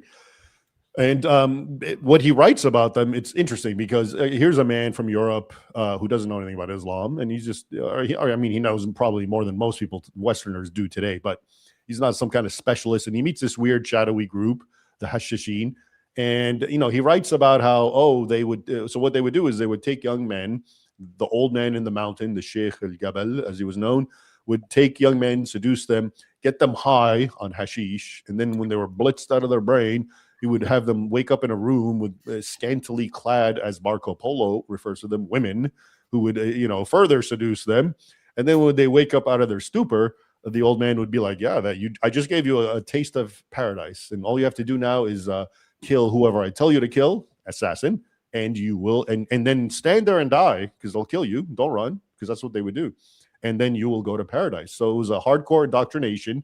Now, what's why I bring all this up is every single history book I've read that talks about this, and that does mention what Marco Polo relayed, and others did too as well, tells us obviously whether these assassins did this or not had nothing to do with Islam. And yet, when you really look into Islam, well, actually, Muhammad himself engaged in assassination. He assassinated his political opponents. Yeah. And he's the one who created the idea of a carnal paradise for those who die in his cause. So it is actually 100% based on pure Islam, even though it was a Shia variety. And I'm sure, of course, it had its own mystical aspects to it. But in essence, it does go back and, in keeping with our conversation, if you look at like I said, I have, because I've read a lot of books about the assassins, and they'll just distance it as much as they can from Islam, when in fact it's right there before your eyes. Yep. All right, here's the last one I got on this. This is interesting. This is further on in the same chapter on the roots of Islamic radicalism. This is about Ibn Taymiyyah. Ooh. Ibn Taymiyyah. Yeah. Ibn Taymiyyah was, thanks to his simplistic sermons advocating the use of violence, quite successful among marginalized classes and those lacking an in-depth knowledge of the Muslim religion. Can you read that one more time so I can fully absorb it? Ibn Taymiyyah was, thanks to his simplistic sermons advocating the use of violence, quite successful among the marginalized classes and those lacking in-depth knowledge of the Muslim religion. So he was basically a radical Muslim exploiting the simple minds who don't really know the truth about Islam. The simple goat herders fell for his stock. Yeah. So just so everyone understands, Ibn Taymiyyah is an enormously influential alim or theologian, scholar in the medieval era. And it's true, a lot of jihadists today cite him because he was at the time when the Mongols were attacking, the Crusaders were there, and so he was very much involved in talking about jihadist principles. But he's actually seen as a very mainstream scholar, and as I said, he's known as Sheikh al-Islam, which means he is, the highest authority of understanding Islam. But as you just showed, and I've encountered this before, he's always sort of dismissed as some kind of, Pied Piper. And I love the phrase about the marginalized, because again, it's an economic issue, this jihad business. It's only those poor, unemployed Muslims who, are angry, who can be radicalized. And I mean, we still hear this today. Till now, I hear that it's because of economic issues that people have nothing better to do, and they're desperate and they're frustrated, and they turn to jihad. So anyway, that's Ibn Taymiyyah. Very interesting to see him poo-pooed like that. Well, he was the main influence on Ibn Abdul Wahhab, correct? Yeah. And Ibn Abdul Wahhab, late 18th century, basically became the religious guru to the Saudi tribe. Yeah, Wahhabism. And they Wahhabism, and eventually, they fought several wars with the Ottomans, and they lost and lost and lost till they won, and the Ottoman Empire collapsed, and they created the state of Saudi Arabia. So in many ways, the state of Saudi Arabia religious ideology is founded on Ibn Taymiyyah, really. I'm pretty sure they're not marginalized or have a sparse knowledge of Islam. Oh. And Ibn Taymiyyah, for the record, he's a proponent and an adherent and a follower of the Hanbali school, which is one of the four legitimate schools of jurisprudence, the madhabs, okay? The Hanbali school. So there's nothing aberrant or out of the ordinary or non-mainstream about Ibn Taymiyyah, and which is to say there's nothing aberrant about Wahhabism and Salafism and ISISm. And of course, they're part of Islam. Of course, the people that write the history terrorism textbooks don't like him because, of course, what he said about jihad, which was basically right. It's a sixth pillar. If you're in a situation like you said with the Mongols, in particular, if Muslims are being ruled by non-Muslims, it is incumbent upon them to wage jihad against non-Muslim rulers, and that has been, of course, taken up by many of the modern jihadist terrorist groups, and therefore we have to meaning textbook writers and such, have to relegate that to some sort of barren wasteland of Islamic fringe thinking, when actually it's not. It's this, and what else is going on? It's this sort of, and I hate this. It's like this anachronistic projection. Like we take our 21st century, so in a very humanitarian worldview, and then we project it on whatever. In this case, 12th, 13th century Muslims. Okay, and we just think that's how they thought, Right. without realizing that actually the way we think is a very sort of refined and elevated way of thinking that took centuries to forge, and at root is Christian. And no, people didn't think this way, especially if they're Muslim. They had their own worldview. It's also arrogant.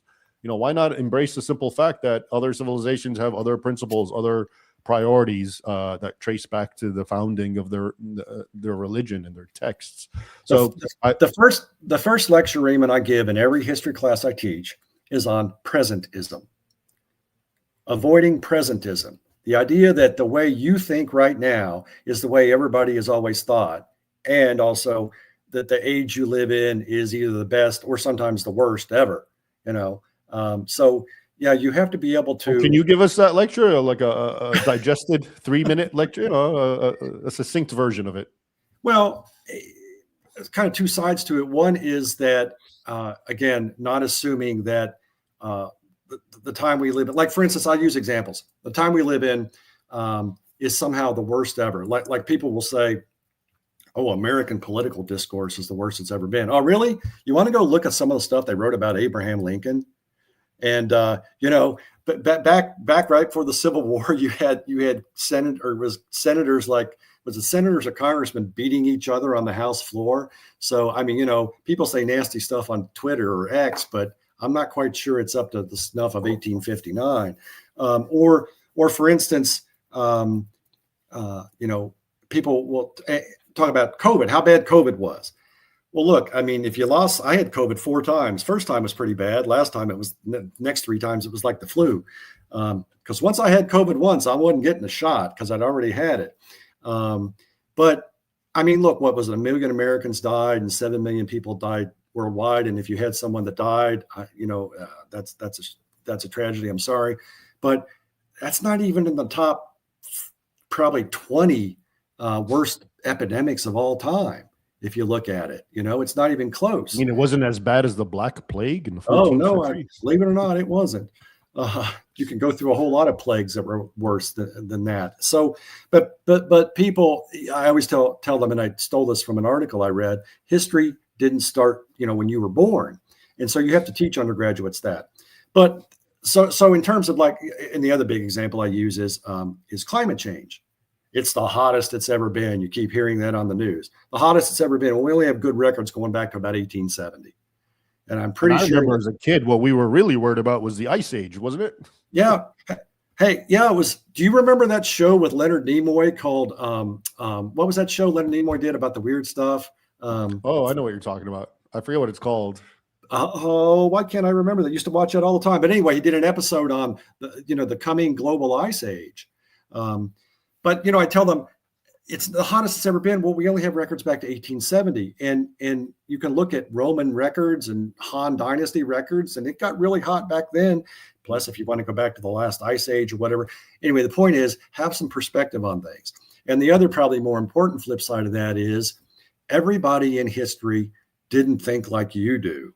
And so I'm saying you can't just throw your moral ideas out the window. I mean, I don't care when you are, sacrificing children is bad, whether the Carthaginians did it or, where the Aztecs were ripping people's hearts out, that's bad. But there are other things that you have to be aware of, that you have to realize that these people didn't think like we did. I mean, somebody I follow on X today just had this up.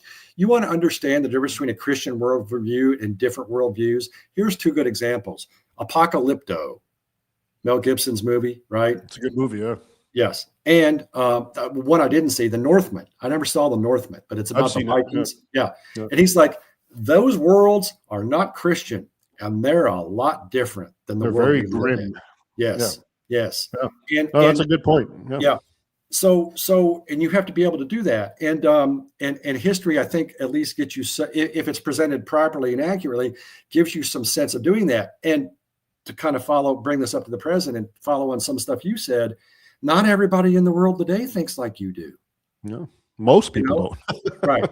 And people, and people, and that doesn't, sometimes you're right, sometimes you're not, but we're just talking about being able to think about people's different ways. I may have said this the last time I was on, I can't remember, Raymond, but one of my favorite cinematic examples of this is from my second favorite Western of all time, which is Jeremiah Johnson, which is, the Redford movie where he plays the mountain man, came out in 1973. I don't know if you've ever seen Jeremiah Johnson. You should watch it. It's great. I know Mountain Man though. Yeah. Yeah. Yeah. It's loosely based on Liver Eaton Johnson, if you know this mountain man guy.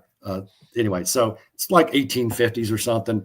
So this guy goes up and lives in the mountains and learns how to live up there. But at one point he's living by himself, and he's got an Indian woman became his wife, and they found this abandoned kid and adopted him. And anyway, he's Native American, excuse me. Okay. Oh, I'm sorry. Excuse me. Indigenous person. I couldn't resist. Sorry. All right. Indigenous person of color. Yeah. Anyway, he married her. She wasn't trans, but he married her anyway. And so they built a cabin and everything, and he's kind of settled down, sort of. So one day this column of American soldiers rides up with a like a Presbyterian pastor. He's like, Johnson, we're trying to reach, and again, his name is Jeremiah Johnson. Johnson, we're trying to get through those mountains over there because there's a wagon train of settlers, and they're stuck in a blizzard, and they're starving, and we got to help them. And will you lead us over there? He's like, okay, I'll do it. So he starts leading them, and they go riding, and they get to this place where there's a sacred, like Crow, I think it was Crow burial ground. And, they've got like skeletons up on scaffolding and stuff, and, all this Native American Indian stuff. And he goes, we can't go through here. We have to go around. Well, how long is that going to take us? Well, a couple more days. Well, they'll be dead by then.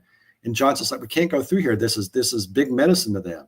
And the Presbyterian minister goes, Johnson, you don't believe that, do you? He goes, it doesn't matter if I believe it. They believe it. That's the bottom line. So, and they wound up going through there, and they wound up getting there to get over to help the people. But when he gets back, the Crow were pissed off, and they killed his wife and his kid. And then he spends the remainder of the movie hunting down the Crow who did it. So you got to watch this movie, Raymond. I am going to watch. I was going to say, I'm going to watch this. It's a great movie. What's the name of it again? Maybe I'll try to find it. Jeremiah Johnson. Jeremiah Johnson. But anyway, the point of that is that, I say this about, talking about, I remember when I worked at doing analysis for SOCOM for Islamic groups. And I'm like, they'd be like, they can't mean that. I said, it doesn't matter if you think they mean it, they believe it. And that's what I think people have to get out of history. Exactly. They need to stop projecting their thoughts onto the world. And it's so worse when you do it historically, because I often felt like this is why I despise modern day movies that deal with history. Okay. Because they always invariably present the society, the people, as just like us, which means they're kind of, casual, quirky, snarky, sarcastic, and it's like, no, those people were pretty grim, pretty hardcore, because every day, most people throughout history were just trying to not get killed, not die, not starve to death. It was a harsh world as opposed to the soft world that people are in today. So that's why if I watch a medieval movie and it just, the first thing I see is a woman on horseback kicking butt, and the man making like bantering with her. It's like, no, that's not in any way, shape, or form reflective. And that's why I hate that. But they do that because either that's all they know, because, well, that's all I think, therefore everyone thought that way, or because they want us to believe that that's how everyone was. And I often thought, I honestly believe with all my heart that if you could bring someone from, let's say, the medieval world, that world which we think are all a bunch of evil, Christian hypocrites, grunts, and just out trying to plunder. And I think if you brought them to, modern day Western Europe, America, they would honestly believe they were in hell. This is honestly what I would believe. Like, that's the difference in mentality. It would be so shocking to them to see people acting this way, talking this way, people openly, pride and all that warped sexuality being, celebrated, children being taught this. It would be so, and I would say even today, people out of the West, a lot of non-Western people would not be able to understand this and would completely find it, horrific. And that's the sort of interplay we're talking about. Most Western people would not get that. and they think everyone's, oh yeah, they're just like us, whether it's, third world or non-Western people or historical people. And it's just not like that at all. And this is one of the root problems with history. And that has, like to allude to what we were talking about earlier, this has big ramifications for political issues today. Like, what the people that think that are like, well, we can just let anybody in from all over the world, doesn't matter what culture, right. It's that they'll just assimilate fine. And, and remember back in 1996, Pat Buchanan was called a racist when he said in his book that, what was it, if you brought in 100,000 Zulus or 100,000 people from Britain, the people from Britain would assimilate much quicker and much better. Oh, you're a racist. I mean, isn't that obvious? Well, I think we go back to what I was mentioning, which is, and I'm glad we're at this point now, because we've reached a point where we're going to talk about why this is happening and really the politicization of history. Because why is history being politicized? Mm-hmm. It's not just because it happened. No, there's a reason, but I think it goes back again. I think one of the greatest maladies in the West that's been hammered into people's minds is this idea of relativism. And this is why, for example, our narrative today is, whatever the Western epistemology is, whatever is good in it, it got that way because Americans, Western people, are the sort of end point of all civilization. That's that Fukuyama thesis, I believe, which was the antithesis. The end of history, yes. To which Huntington was a riposte to that. Exactly. Yeah. So he was the antithesis of Huntington. And what people don't understand is, no, actually the Western way that you think is 100% grounded in ultimately Christianity, and all sorts of other things. But Christianity, especially if you believe in if you're humanitarian, if you believe in, a lot, as you said, a lot of Western people want to be the nice guy. They don't want to offend, let's say, and say bad things. That's a Christian idea. I mean, where else does that come from? Okay, right. So the problem, though, is when you don't realize it actually comes from a particular civilization and culture, and you start thinking, no, actually, this is how humans will eventually develop. That's relativism, and that's why people think that, oh yeah, you can bring Muslims, you can bring Zulus, and eventually they'll all be like us, because they don't realize we are this way because of Christian forces that they don't have. If they did have it for generations, they would be the same, I believe. So I think that's one of the problems is it's this idea that we've universalized Western civilization and we think that's just how everyone will be, right. As long as they have enough material wants and comforts and that's jobs. The default. They think that's the default perspective and cultural values. And no, it's not. At all. And this is what causes a lot of problems. This is why non-Westerners can exploit the system, because they'll go along with it. But and that, I mean, that's a whole other topic. But so I do believe one of the big issues is this sort of relativism. But now, assuming, are we done with the review of text?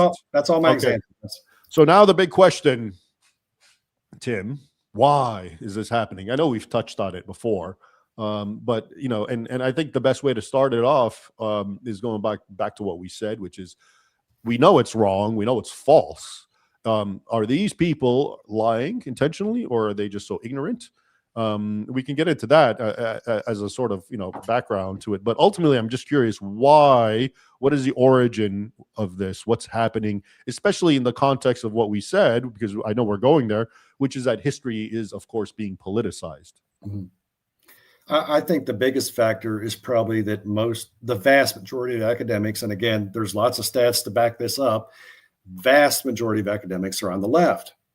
And many of them, we're not talking just like, Democrat who worked on the assembly line. We're talking about hard left. And there are undoubtedly even academics that are Marxists. Mm-hmm. And they believe that Western civilization is fundamentally wrong, fundamentally evil. It's the only society that's ever done colonialism. I remember being at a conference once and going, do you know the Ottomans practiced colonialism? And I thought those people's heads were going to explode. But yeah, so I think the big thing is that the vast majority of academics are to the left, and they can't, some of them maliciously so, some of them I think more benevolently so, but the benevolent ones I think can't see their blind spots. Like they would think that calling Jesus of Nazareth, but Muhammad the prophet is perfectly fine. Right.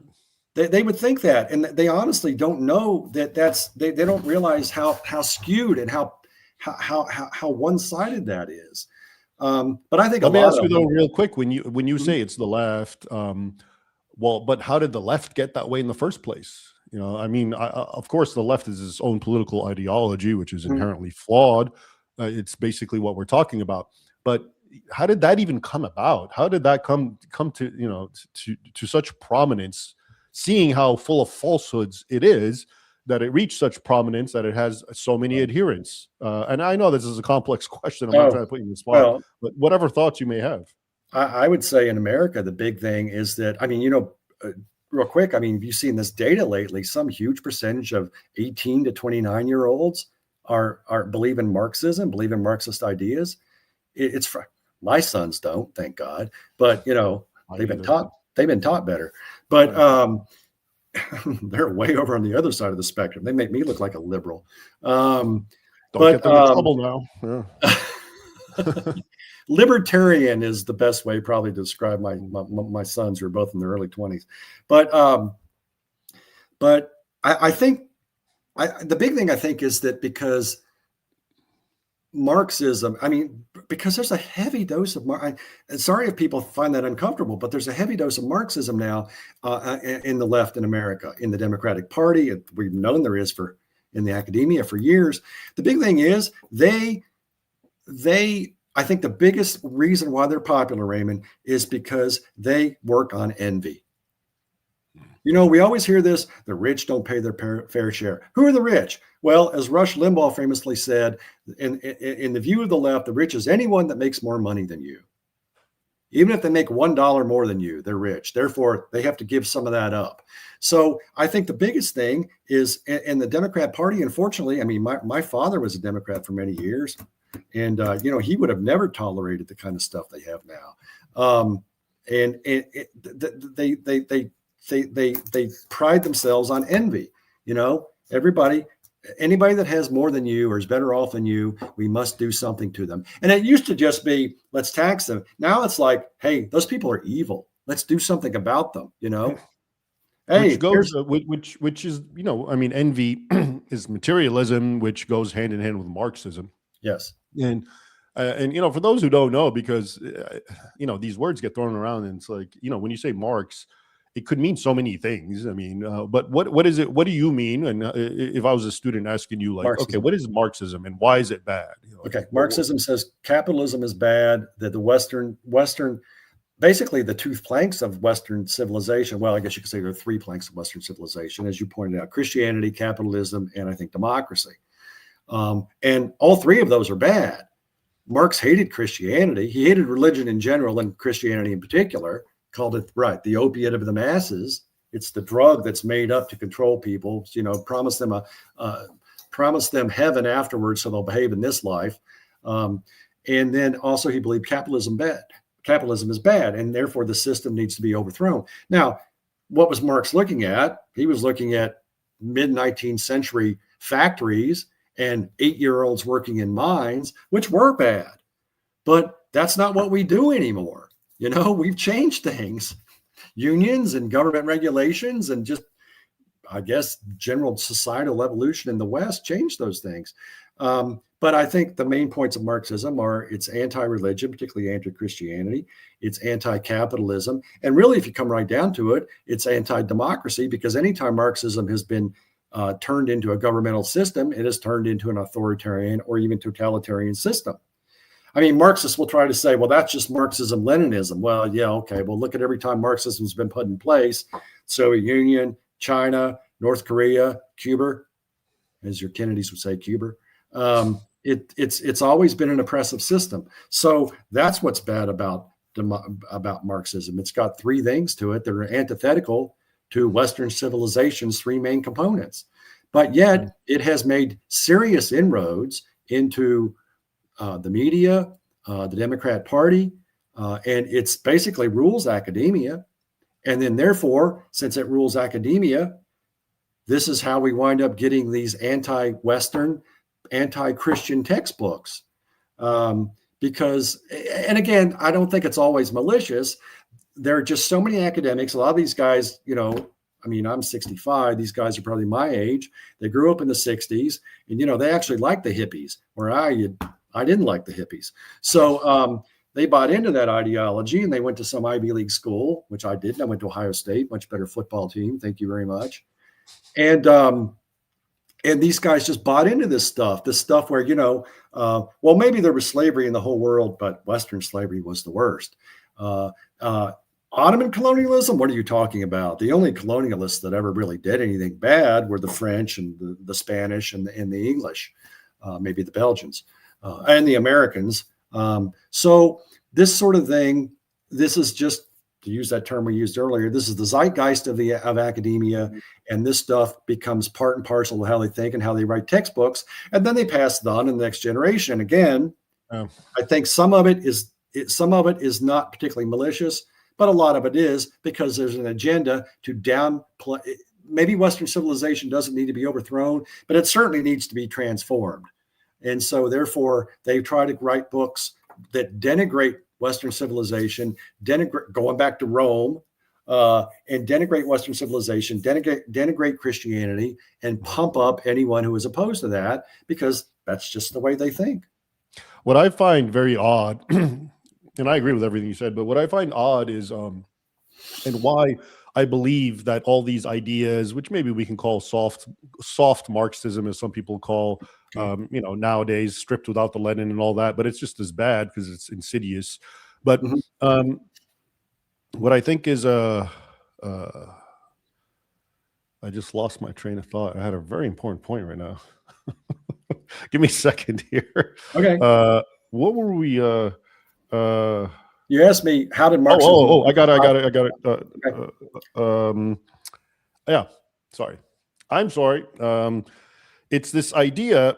This is why I don't think it's at all organic. It's by design, because you never see this in any other civilization around the world. If you look at all the world, all the different civilizations and cultures, one thing is common to all of them is they venerate their history, and they always talk well about their past, even if it wasn't good. Look at the Muslim world, okay? Lots of Muslims, the history books, they don't teach Islam the way we know it. They whitewash it too. The Islamic conquests are called the Futuh because they're because everyone was waiting to be liberated by Muslims, and they couldn't wait for the light of Islam to come in. So every civilization, whatever the case may be, when it comes to talking about their past, they always, at the very least, whitewash their ancestors' crimes, the real ones. And in general, but more often than not, they really praise them and extol them and exaggerate them in a very hyperbolic way. And I think that's normal. I'm not saying that's good or bad. I'm just saying that's the normal way that humans behave. Then you come to the West, and it's very odd because I think Western civilization has quite a few things to really be proud of. Okay. And and the crimes that they're accused of, more often than not, when put in historical context with other people, the degree to which they're seen as bad starts fading away because they start looking pretty standard with what other people did. And so for this one civilization where the whole world wants to move and come to, they're the ones who teach that their ancestors are horrible, that their heritage is bad, that their everything in the past is evil in such a wrong and false way. Okay. I mean, we've already seen. And by the way, you and I have only been talking about Islam. I think you know this as well as I do, but these sorts of lies run through history in all aspects, irrespective of Islam. And I think the general narrative is Christian Europe bad, everyone else good. And I find that just amazing because everyone outside of the West, outside of European civilization, teaches it the opposite.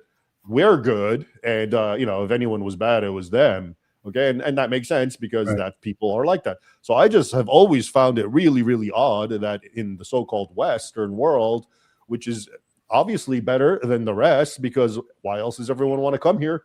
And yet that's the one that teaches its history, its past, its heritage as being inherently bad. I just find that amazing. Your thoughts? Well, I was watching God Saad the other day. I think it was on Greg Gutfeld. He's got that book out about suicidal empathy. And, I think that's a good phrase for it, suicidal empathy. I mean, you read these stories of these women. He had this story, this woman I don't remember where it was in Germany or the US, where I was in Germany. She was raped by some Muslim men, but she refused to testify against them because, they were poor Muslim men and they might go to jail and get No, deported. but you're talking about the byproduct of this thinking, Yes, which is yes, exactly. when you imbibe hatred of your own, then you have this suicidal empathy. Yes, But what I'm trying to understand is why is this only here? How did this start? And it doesn't happen anywhere else. Mhm. So I'm going all the way back to the first person who decided to be suicidally empathetic. Why only in the West? Why didn't this develop elsewhere? And in and of itself, does that not itself speak of a difference between civilizations? Yeah, that's a good point. I don't know that you could. I mean, I think we can mostly blame Marxism, but I mean, the Soviet Union was Marxist, but they didn't have suicidal. They still were very proud of being Russian and everything, right? And having defeated. I'm here in Eastern and Central Europe, and they're also very proud. They're not Western in the sense that they're proud of their heritage. Right. It's just something in the West, in Western Europe and the United States, Australia, Canada. What is this? Well, and this isn't an easy answer. I'm not asking. No, I know. I don't know the answer myself. Yeah. I think there's I think there's a spiritual element to it, because so many in the West have abandoned Christianity. They've abandoned it. It's like we still have the shell of it. Yeah. But how many? What is the latest Pew data? Was something like it's down to 63% of Americans identify as Christian.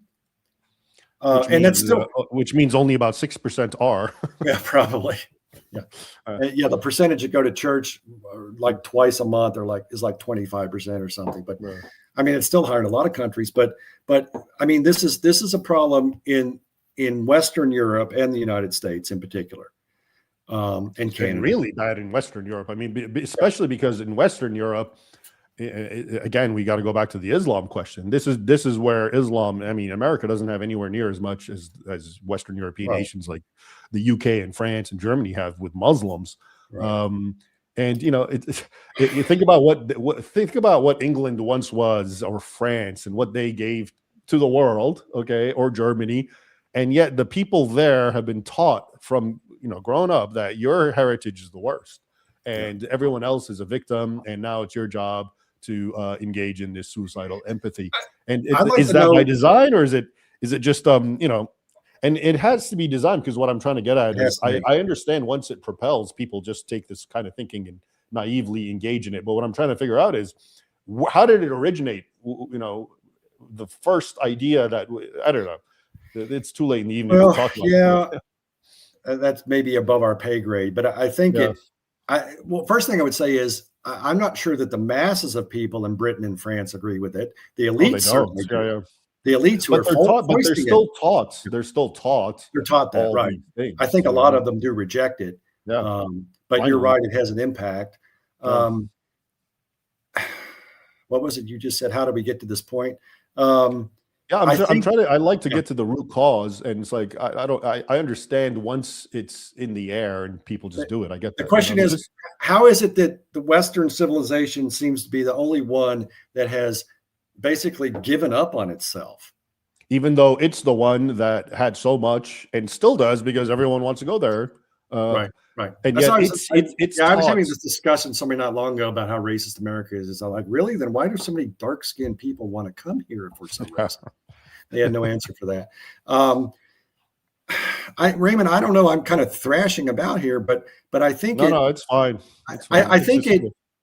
I do think that a large part of it has to do, I think, sort of two sides of the same coin. I think you could say that Marxism has made great inroads. At the same time, in some degree, maybe it has caused this. I don't know if it's cause or effect, that so many have lost faith in lost their Christian faith, basically, in America. I mean, you've seen these. I saw a Pew study not long ago. It might have been from like January, that showed that the plurality of people now in the Democrat Party, the largest single cohort of people, demographic slice of the Democrat Party, is people that don't believe in God and don't go to church at all. It was like 34%. It wasn't a majority, but it was larger than the number of that there are Christians in the Democrat Party. The Republicans, and again, I'm not saying Republicans are better, but basically the Republicans had a much higher percentage of people that self-profess as Christians. So basically what you're running into in America is you're basically running into the caricature that Democrats make of it is really becoming reality. You're getting one party that's basically a religious party that still believes in Christian values, or they would say Judeo-Christian, but that's a whole other issue. And then a party that's not. And the party that's not, although both do this, the party that's not religious dominated or by religious people is the one that's advancing a lot of the crazy ideas, and that has become outright Marxist. I mean, you've heard famously it's said in this country, I don't know if it's true in Western Europe, but famously it's said that for leftists and increasingly for Democrats in general, politics is their religion. This is why they have such visceral reaction to what Donald Trump does, because he doesn't go along with everything they want. So he and his followers no longer can be just, the loyal opposition or people that we don't get along with, like, Reagan used to have beers with Tip O'Neill or something, we can get together when we're not fighting it out politically. No, now it's like Democrats increasingly say that if you don't agree with me politically, you're evil. And you have to agree with me in all these things. And what are the things you have to agree with me on? The kind of stuff we're talking about. Western civilization is bad. Western civilization is inherently racist. Muslims are good, and Christians are the oppressive people. And so a man can have a penis. I mean, just crazy stuff. And a lot of it, I mean, to keep it to what we're talking about, a lot of it is the stuff that their cohort, their vanguards in the academia are advancing. And I don't know if I'm answering your question. How do we get to that point? You are, yeah. Yeah, because so many abandoned Christianity, and abandoned just a sense on reality, and adopted Marxism, which is with its envy and its class warfare. I mean, they try to conflate class warfare with racism, and then overriding all of that is this idea of globalism. National borders are bad. We have to from Western values. Talk about the people you're saying earlier, assume that Western values are universal. The left has done that, like to the nth degree. Western values are so universal, we must even advance it at the point of a gun if you don't want it. You're in Afghanistan, you don't want a rainbow flag, and you don't want to have gay rights proposed to you by Elmo. Well, we'll invade your country and make you think differently. I think they literally, the U.S., I think it was Uganda, they actually withheld humanitarian aid because they would not accept, homosexuality. I mean, whether it's, I don't know to what degree it's true, but I mean, I've written several articles in the past for the stream on Putin. And one of the things Putin always brought up about why the Russians went into Ukraine was because America, the CIA helped meddle and overthrow the government that was there in 2014. And B, they were being led down the path of advancing, gay LGBTQ, however many letters there are now, agenda in Ukraine. And the Russians really weren't down with that. Whatever else you think about them. And isn't that Zelensky guy, are there videos of him dressed as a woman in high heels dancing? He was a comedian. I know that's, yeah. And, so yeah, obviously there must be some truth to it. I mean, people forget, and it's not just the Muslim world. I mean, the Russians, the Chinese, and the Islamic world are the three big blocs that have said, we don't really want Western style globalism jammed down our throats. Yeah, that's a perfect example of what we were talking about, which is taking our way and thinking it's universal and then forcing it on everyone because, it's good for them and they just don't get it yet because, they will eventually, they'll thank us. You'll thank me for this when you're older, the kind of thing.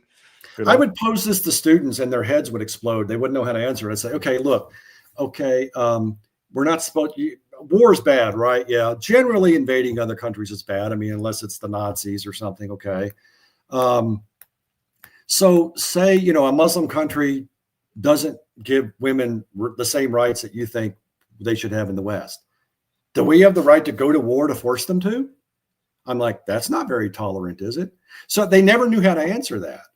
I mean, I'm not sure there is a good answer to that, but no, I've actually had an answer to that. I believe, I'm a live and let live kind of guy. And I believe, whatever problem a civilization has that's intra-civilizational, it's their thing. I'm not going to interfere. I mean, that's because then it becomes that whole mentality. And you know, once I say, hey, I'm going to intervene because I'm going to, you know, you guys are doing something wrong. Okay, well, when does it stop? Exactly. Then that gives a green light to everyone. Then how are the jihadists strong? Yeah, they're intervening and trying to, you know, subjugate us because the way we live is wrong and we need to all worship Allah. So I believe if a closed civilization, whatever it wants to do, amputate each other's hands, whip each other, polygamy, hey, that's your civilizational thing. And that's why and I came up with this idea because I've always said, you know, when I think of Islam, you know, it's not all, you know, a lot of people just, I think they start losing track and they just attack Islam for all sorts of things. It's draconian, Sharia. I don't care about Sharia as long as it's kept to themselves. So the only things I've ever cared about is, the only thing I care about is what you have in store for me as a non-Muslim. Okay, the jihad business and the dhimmitude and that sort of thing. That's different because that becomes inter-civilizational. Okay, and that's now you're pushing your way on me. So if I'm against someone pushing their way on me, I'm not going to push my way on them. I'll talk to them, I'll debate them, I'll dialogue. But you know, that's the fine line with me, I guess. Yeah, we can't. I mean, that was the thing after the fall of the Soviet Union, from 91 up until, well, just a few years ago. There's no near peer competitor to the United States. We could pretty much do what we wanted in the world, which is how we could invade Iraq a couple of times.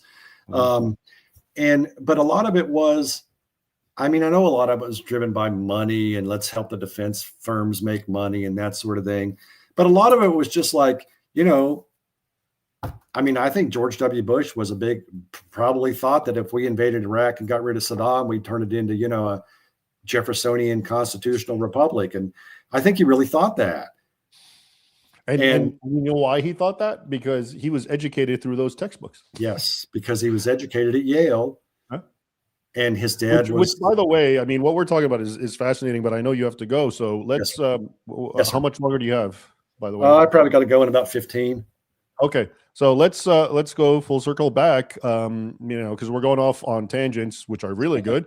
But let's stick to the history, what we're talking about, which is, you know, the impact of all these deceptive formulations and renderings in these history books.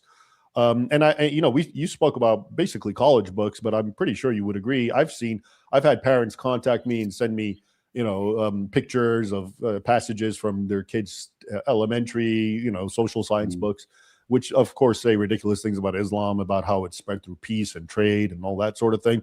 So it definitely permeates the entire spectrum of education in America. And you know, I'm glad you brought up the Bush thing, because that's a perfect example of how when you are taught these lies that, you know, about different civilizations, about Islam, then you will think and you will project and you will think that, oh yeah, we're going to turn, you know, Iraq into a Jeffersonian democracy. That's the dangers of that. So this isn't just some theoretical, you know, problem, which is because a lot of people, when they hear the word history, who cares? It's history. But no, it's how you think of history will actually color how you see and behave towards the world in the now. Well, what do you think? And I think the big one here is immigration. You know, before 9/11, there were fewer than 1 million Muslims in America. Now there's 3.5 million, 3 million, 3.5 million. And if they aren't already, I believe the conservative estimate is by 2030, Islam will be the second largest religion in America. It will surpass Judaism. And, you know, again, lots of Muslims are fine Americans and don't cause problems. But statistically, the more Muslims you have, the more likely you're going to have terrorism. Just look at every country in Europe. Are you connecting the dots? Yeah. Okay. Yes, I know. That's how mean of me. I remember when Trump got elected, I wrote an article. Who did I write that for? I can't even remember now. PJ Media or somebody maybe. And basically, it was saying that it was when, I think it was when Trump was proposing that ban we talked about earlier in those certain countries. And then there was some talk about how he's changing immigration, refugee status, refugee populations coming in. And I said, well, you know, if you really want to make a difference, bring in persecuted Muslim sects of Islam that don't blow things up, like the Ismailis or the Ahmadis or somebody. But to bring in tons of Sunni Muslims, when Sunni Islam, as you and I talked about last time, the vast majority of the world's terrorist groups are Sunni. They're not Shia. Because people hear Iran and they think everybody's terrorist. No, most of the terrorist groups are Sunni. Mm-hmm.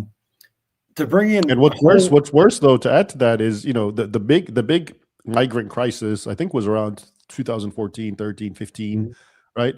And the official cause was ISIS. Right. Well, guess what? ISIS is Sunni. The one group ISIS was not attacking or persecuting were the Sunnis, which is what the West took in, as opposed to the Ahmadis and the Druze and the Christians even. I remember at the time, even Christians who were being persecuted were literally being denied sanctuary and asylum, whereas Sunni Muslims were. Anyway, I just had to who were not persecuted and really didn't qualify as refugees, actually. Yeah. But I mean, just the overall thing. I mean, it's what is it? The stats I saw. There's like several thousand mosques in America now. Yeah, a lot of them in Texas. All you got to do is look at Europe, right? Look at France. What's France? 8% Muslim, something like that now. I think it's way more than that. I think whatever numbers they give, I think the official number they give is much more than 8. But I would probably say 12%, at least. And Britain's up there, Germany's up there. I mean, they're obviously seeing the stories where they'll cancel Christmas markets because the Muslims don't like it. I'm like, well, why don't you just give your culture away? That is what they're doing. That's the whole point. See, and if people would learn, and again, look, understand, I'm not saying all the world's 1.6 billion or whatever Muslims are terrorists. I'm not saying that, but I'm saying that Islam is the most violent religion in the world, if you read it literally. And if you want to engage in violence or have any predilection along those lines, and you're a Muslim, you can certainly find sanction for doing it. You can probably go on Friday and find a khutbah somewhere where the guy is going to tell you, best way to heaven, is go take some infidels with you. And even if you don't, at a certain level, we see this at a certain level of population. We've seen this in many countries. Muslims don't engage in violence, but they engage in intimidation. And as you said earlier here, in a slightly different context, they exploit the situation. Look, we're being persecuted. You don't let us love. Our kids can't have halal food at school. Or, what do you mean? I can't get my driver's license taken with a veil over my face? What is wrong? You're just. Well, what is wrong? Which they don't even do in Islamic countries for security. Right, I know. The Saudis are like, take that off. But they'll exploit, they'll exploit. And they'll exploit Americans being nice and Americans being taught, Islam is just, it's got a few bad apples, but it's just like Christianity or Buddhism. Muhammad's just like Jesus or Buddha. No, he wasn't. Remember what Obama said at that one prayer meeting? I'll never forget this.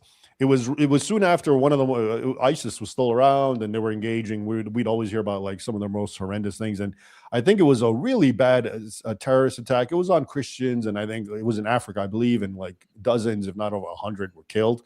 And then he does a prayer, whatever that prayer meeting thing they had, whatever it's called. I think it was anyway. And he gets up and people are already angry because that's what's in the news, what ISIS did.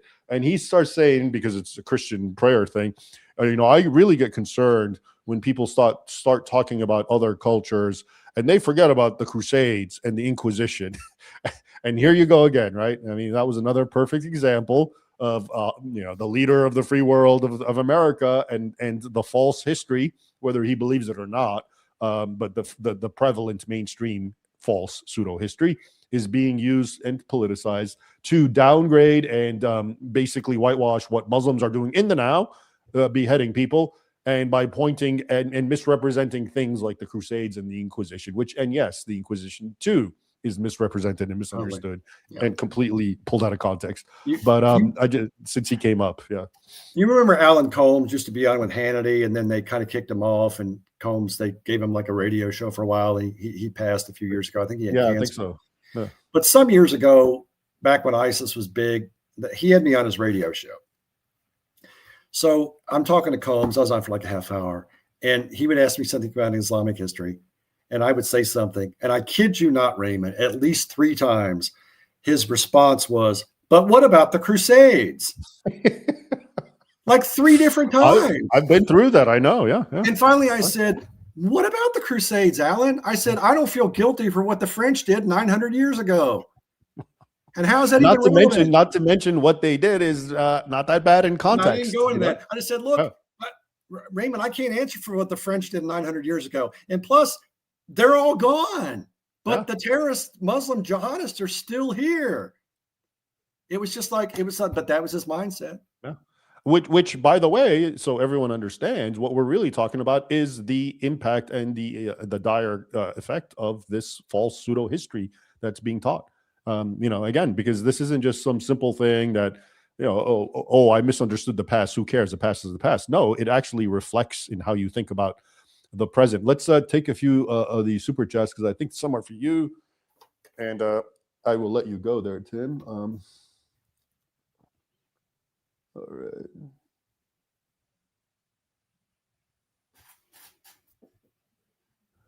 All right.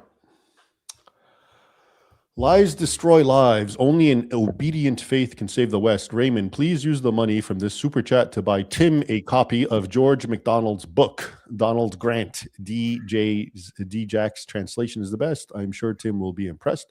All right. Lies before destroy lives. I will after this, we'll talk, Tim. You can, if you have a... Yeah, you don't have to buy me one, Raymond. That's okay. Yeah. I wrote it down. Yeah, but the money, he sent money, which I'm going to forward to you. It's so you can get the book. Okay. All right. Let's see here. Pop the Kettle on Love, member for 3 months. Great content, Ray. I try to tell the truth, but it's dangerous. Take a look at Dan Wooten, outspoken ex-Muslims versus Muslim two ladies. Crazy Takeya. Okay. Thanks for the notice. You should like this one. An old mountain man portrayed by Will Geer or Denver Pyle, saved by Jeremiah, buried up to his head by some tribe. Definitely a must watch. I guess he's talking about Jeremiah Johnson. Will Geer, yeah. I actually wrote down this movie. I'm going to try to look for it tonight. You got to see. It's a great movie. I probably, when I watch it, I'll be like, oh yeah, I remember this movie. I saw it when I was a kid or something. But even Richard Dawkins realizes his mistake now after decades trying to destroy Christianity. He now calls himself a cultural Christian. Oh, that's interesting. I didn't know that. That's telling. So he would be an example of someone who is ignorant and naive and mistaken about. But hey, better late than never. I'm glad, because there is something to being a cultural Christian. I mean, I'm not here to argue with people about their theological convictions, but to just know that as a cultural Christian, there is a big impact. That's, I think, pretty important. Lies destroy lives. There's some great videos by Yuri Bezmenov about how the Soviets were subverting the West. Yeah, I know those videos. Communism can never work. See why Nazism was socialism and why socialism is totalitarian by George Reisman. I remember those videos, and he talks about. Bezmenov's great. Yeah, but the Yuri, I remember those videos because he talks about it in stages. Kind of creeping Marxism and how it works in stages. And it's so well developed and methodical because it goes through generations. The first generation, you got to get it disaffected to this. And then the second generation's a little more susceptible, and you turn it up a notch. John Thomas saw a clip from a movie, unknown title, showing that Queen Victoria was often closeted alone with a Muslim from India. And he had undue influence with her. Do you know how accurate that is? I don't know that one. I don't know if it's Victoria, but I do know there were some queens that dealt with Muslims. Queen Elizabeth, actually, for sure. She actually tried to help pay Barbary pirates that we were talking about, and maybe Queen Victoria. I vaguely remember some Muslim from the East or a Turk, maybe. But anyway, yeah. Lies destroy lives. The root cause is disobedience and nutty Christians making God look evil. This is probably based on what we were talking about, like what's the root cause of all this. This is one of the reasons I encourage people to read George MacDonald. People see through and often hate a shallow faith. Yeah, that's true, actually. I think so. That's one of the reasons I think Muslims sort of despise Christians, because the doormat variety who don't really act like Christians. It's they don't, you know, cut fine figures of Christians for the rest of us. Virtual R. I was raised with no religion and no history. At 18, I had only simplistic views to different religions and an interest in learning about socialism, communism. Actual education is the way out of this in a cultural and historical way. Yeah, and that's kind of what we're talking about. You know, we can all be whatever religion you want to be, but, you know, history, when we talk about history, what we're talking about is facts. And we're talking about truth, you know. So if you don't have truth and facts in your head, that's going to lead you down, you know, down the wrong path, because it's like premises, right? First premise, second premise. If your foundational premises are false, then everything else built upon it is going to be false too. Right. So, you know, again, if we can put religion aside, but at least I can talk to a Muslim and whatever his faith is, but if we can both agree to how history unfolded, I think that's definitely, you know, some progress and some good. Right. Thoughts? Any closing thoughts, Tim, on this multifaceted and fascinating topic? Well, I don't know. I would just say, if you're taking a college class, or your kids or somebody you're taking a college class, just tell them to be aware of this sort of thing, you know, and don't be afraid to ask questions and challenge stuff in class. I mean, even from the textbook, because if the professor is worth his or her salt, and there are still ones that are, they will let you do that. And sometimes I think they don't even realize this. I think you assign textbooks and you don't read the whole textbook because you don't have time to read it, right? But just be aware of this sort of thing. And as Raymond, as you pointed out several times, this is not just a, no pun intended, academic exercise. This has real world ramifications with how you decide who to vote for, what policies you decide to accept in the public sphere, you know, what level of immigration you're willing to accept into your community, and that sort of thing. And this has real another one is who gets a free pass, because I think if you think, you know, the West, Europe, Christians were the bad guys, there's this, I think, subconscious idea that, okay, well, if a Muslim or whoever is misbehaving, then I should give him a free pass, kind of look the other way, because you know, it's his turn now. And yeah, but I mean, whether that kind of thinking is accurate or not, it's still flawed, because no, he wasn't abused. And again, not to mention this idea of, you know, the sins of the father are visited. I mean, even if their ancestors were abused, they're gone, and their abusers are gone. It's not my ancestor anymore. But, you know, it's us now. So people need to, but this is why history is being politicized and weaponized, and primarily, and if not exclusively, against Western civilization. All right, Tim. Yeah, and again, Islam, like I said, Islam is going to be the second largest religion in America very soon. And so I don't know where you know, and in a lot of other places, it already is, as we were talking about, France, the UK, Germany. So you're dealing with, you know, the real world consequences of this. And a lot of this public policy is because a lot of what's happened is because you have people that buy into these sorts of lies that Raymond and I were just exposing. Yep, that's it. All right, Tim. Excuse me. Thanks for joining me. We'll do it again.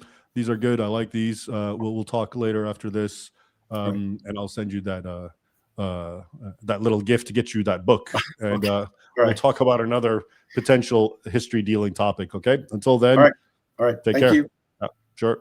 Bye-bye. Okay, everyone. So there it is. It's just me now. I'm glad we had Tim Furnish on. Like I said, he's a professor. He has a PhD in Islamic history. He assigns history books. He's seen them. He's read them. I have too, like I said, and it's just always the same sort of thing. And yeah, I think really the most important point to understand is there's a reason for this. Okay, this isn't just well, we want to be nice. We want to whitewash history and tidy it up to make this or that group feel good. That may be what people believe now, once they hear this, and they don't want to really question it too much, and they just say, okay, it's not so bad. But as I asked him, in origin, what is this really about? I've never seen anything like this, where one civilization teaches its kids to hate, dishonor its heritage. You don't see that anywhere else except in the West. I think we should figure that out, because that is the root cause. That's the root issue. And that's why these sorts of ideas percolate, and they have their impact. We already discussed it, as Tim was just saying. This isn't just some abstract idea that's harmless. It's going to impact how you see the world, how you interact with the world. Not you per se, because you're obviously intelligent, because you're watching this right now. But the less fortunate souls who are exposed to these sorts of pseudo histories, all the millions, especially of the youth in colleges, who think they're learning, but in fact they're being indoctrinated in self-destructive lies, which go on to, again, if you're taught, like we said, the migrant thing, for example, and let's say in Europe, there's this prevalent belief on all this fake history that, oh, well, look at what the Europeans did to the Muslims, the Crusades, the colonial era, et cetera, et cetera. So we owe it to them. This is what, after all these centuries or millennia of demonizing poor Muslims, now we're going to, help them set it right. And so we're going to import and bring in millions and millions. And well, but if you understood history, you'll realize that doing that is not exactly so good for you, is it? As a lot of people in Western Europe are finding the hard way. So one can make the argument that Western European nations that are suffering from a Muslim migrant problem, one of the main reasons is, yes, because their knowledge of history has been intentionally corrupted and subverted. That actually did play a role in what's going on. All right. This one has really gone on for quite some time. Thank you all for joining and tolerating all this, and being able to last, whoever was able to last till the end. And oh, there's some more here. Okay.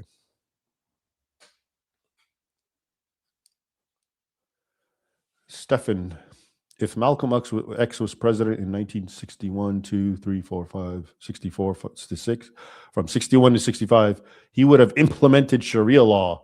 What do you think? Well, quite possibly. Why wouldn't he? If he could. But I don't think Malcolm X could have been president in the in 1961 to 65, and that's the whole point. That people would have understood that, yeah, we don't want that kind of guy with that kind of ideology in power. Whereas now, well, we did have Obama, right? Fantastic conversation. Thanks, Ray, 1454. Lies destroy lives. Night, night. Yep, exactly. All right, everyone. Again, thank you. And until next time, take care. Bye.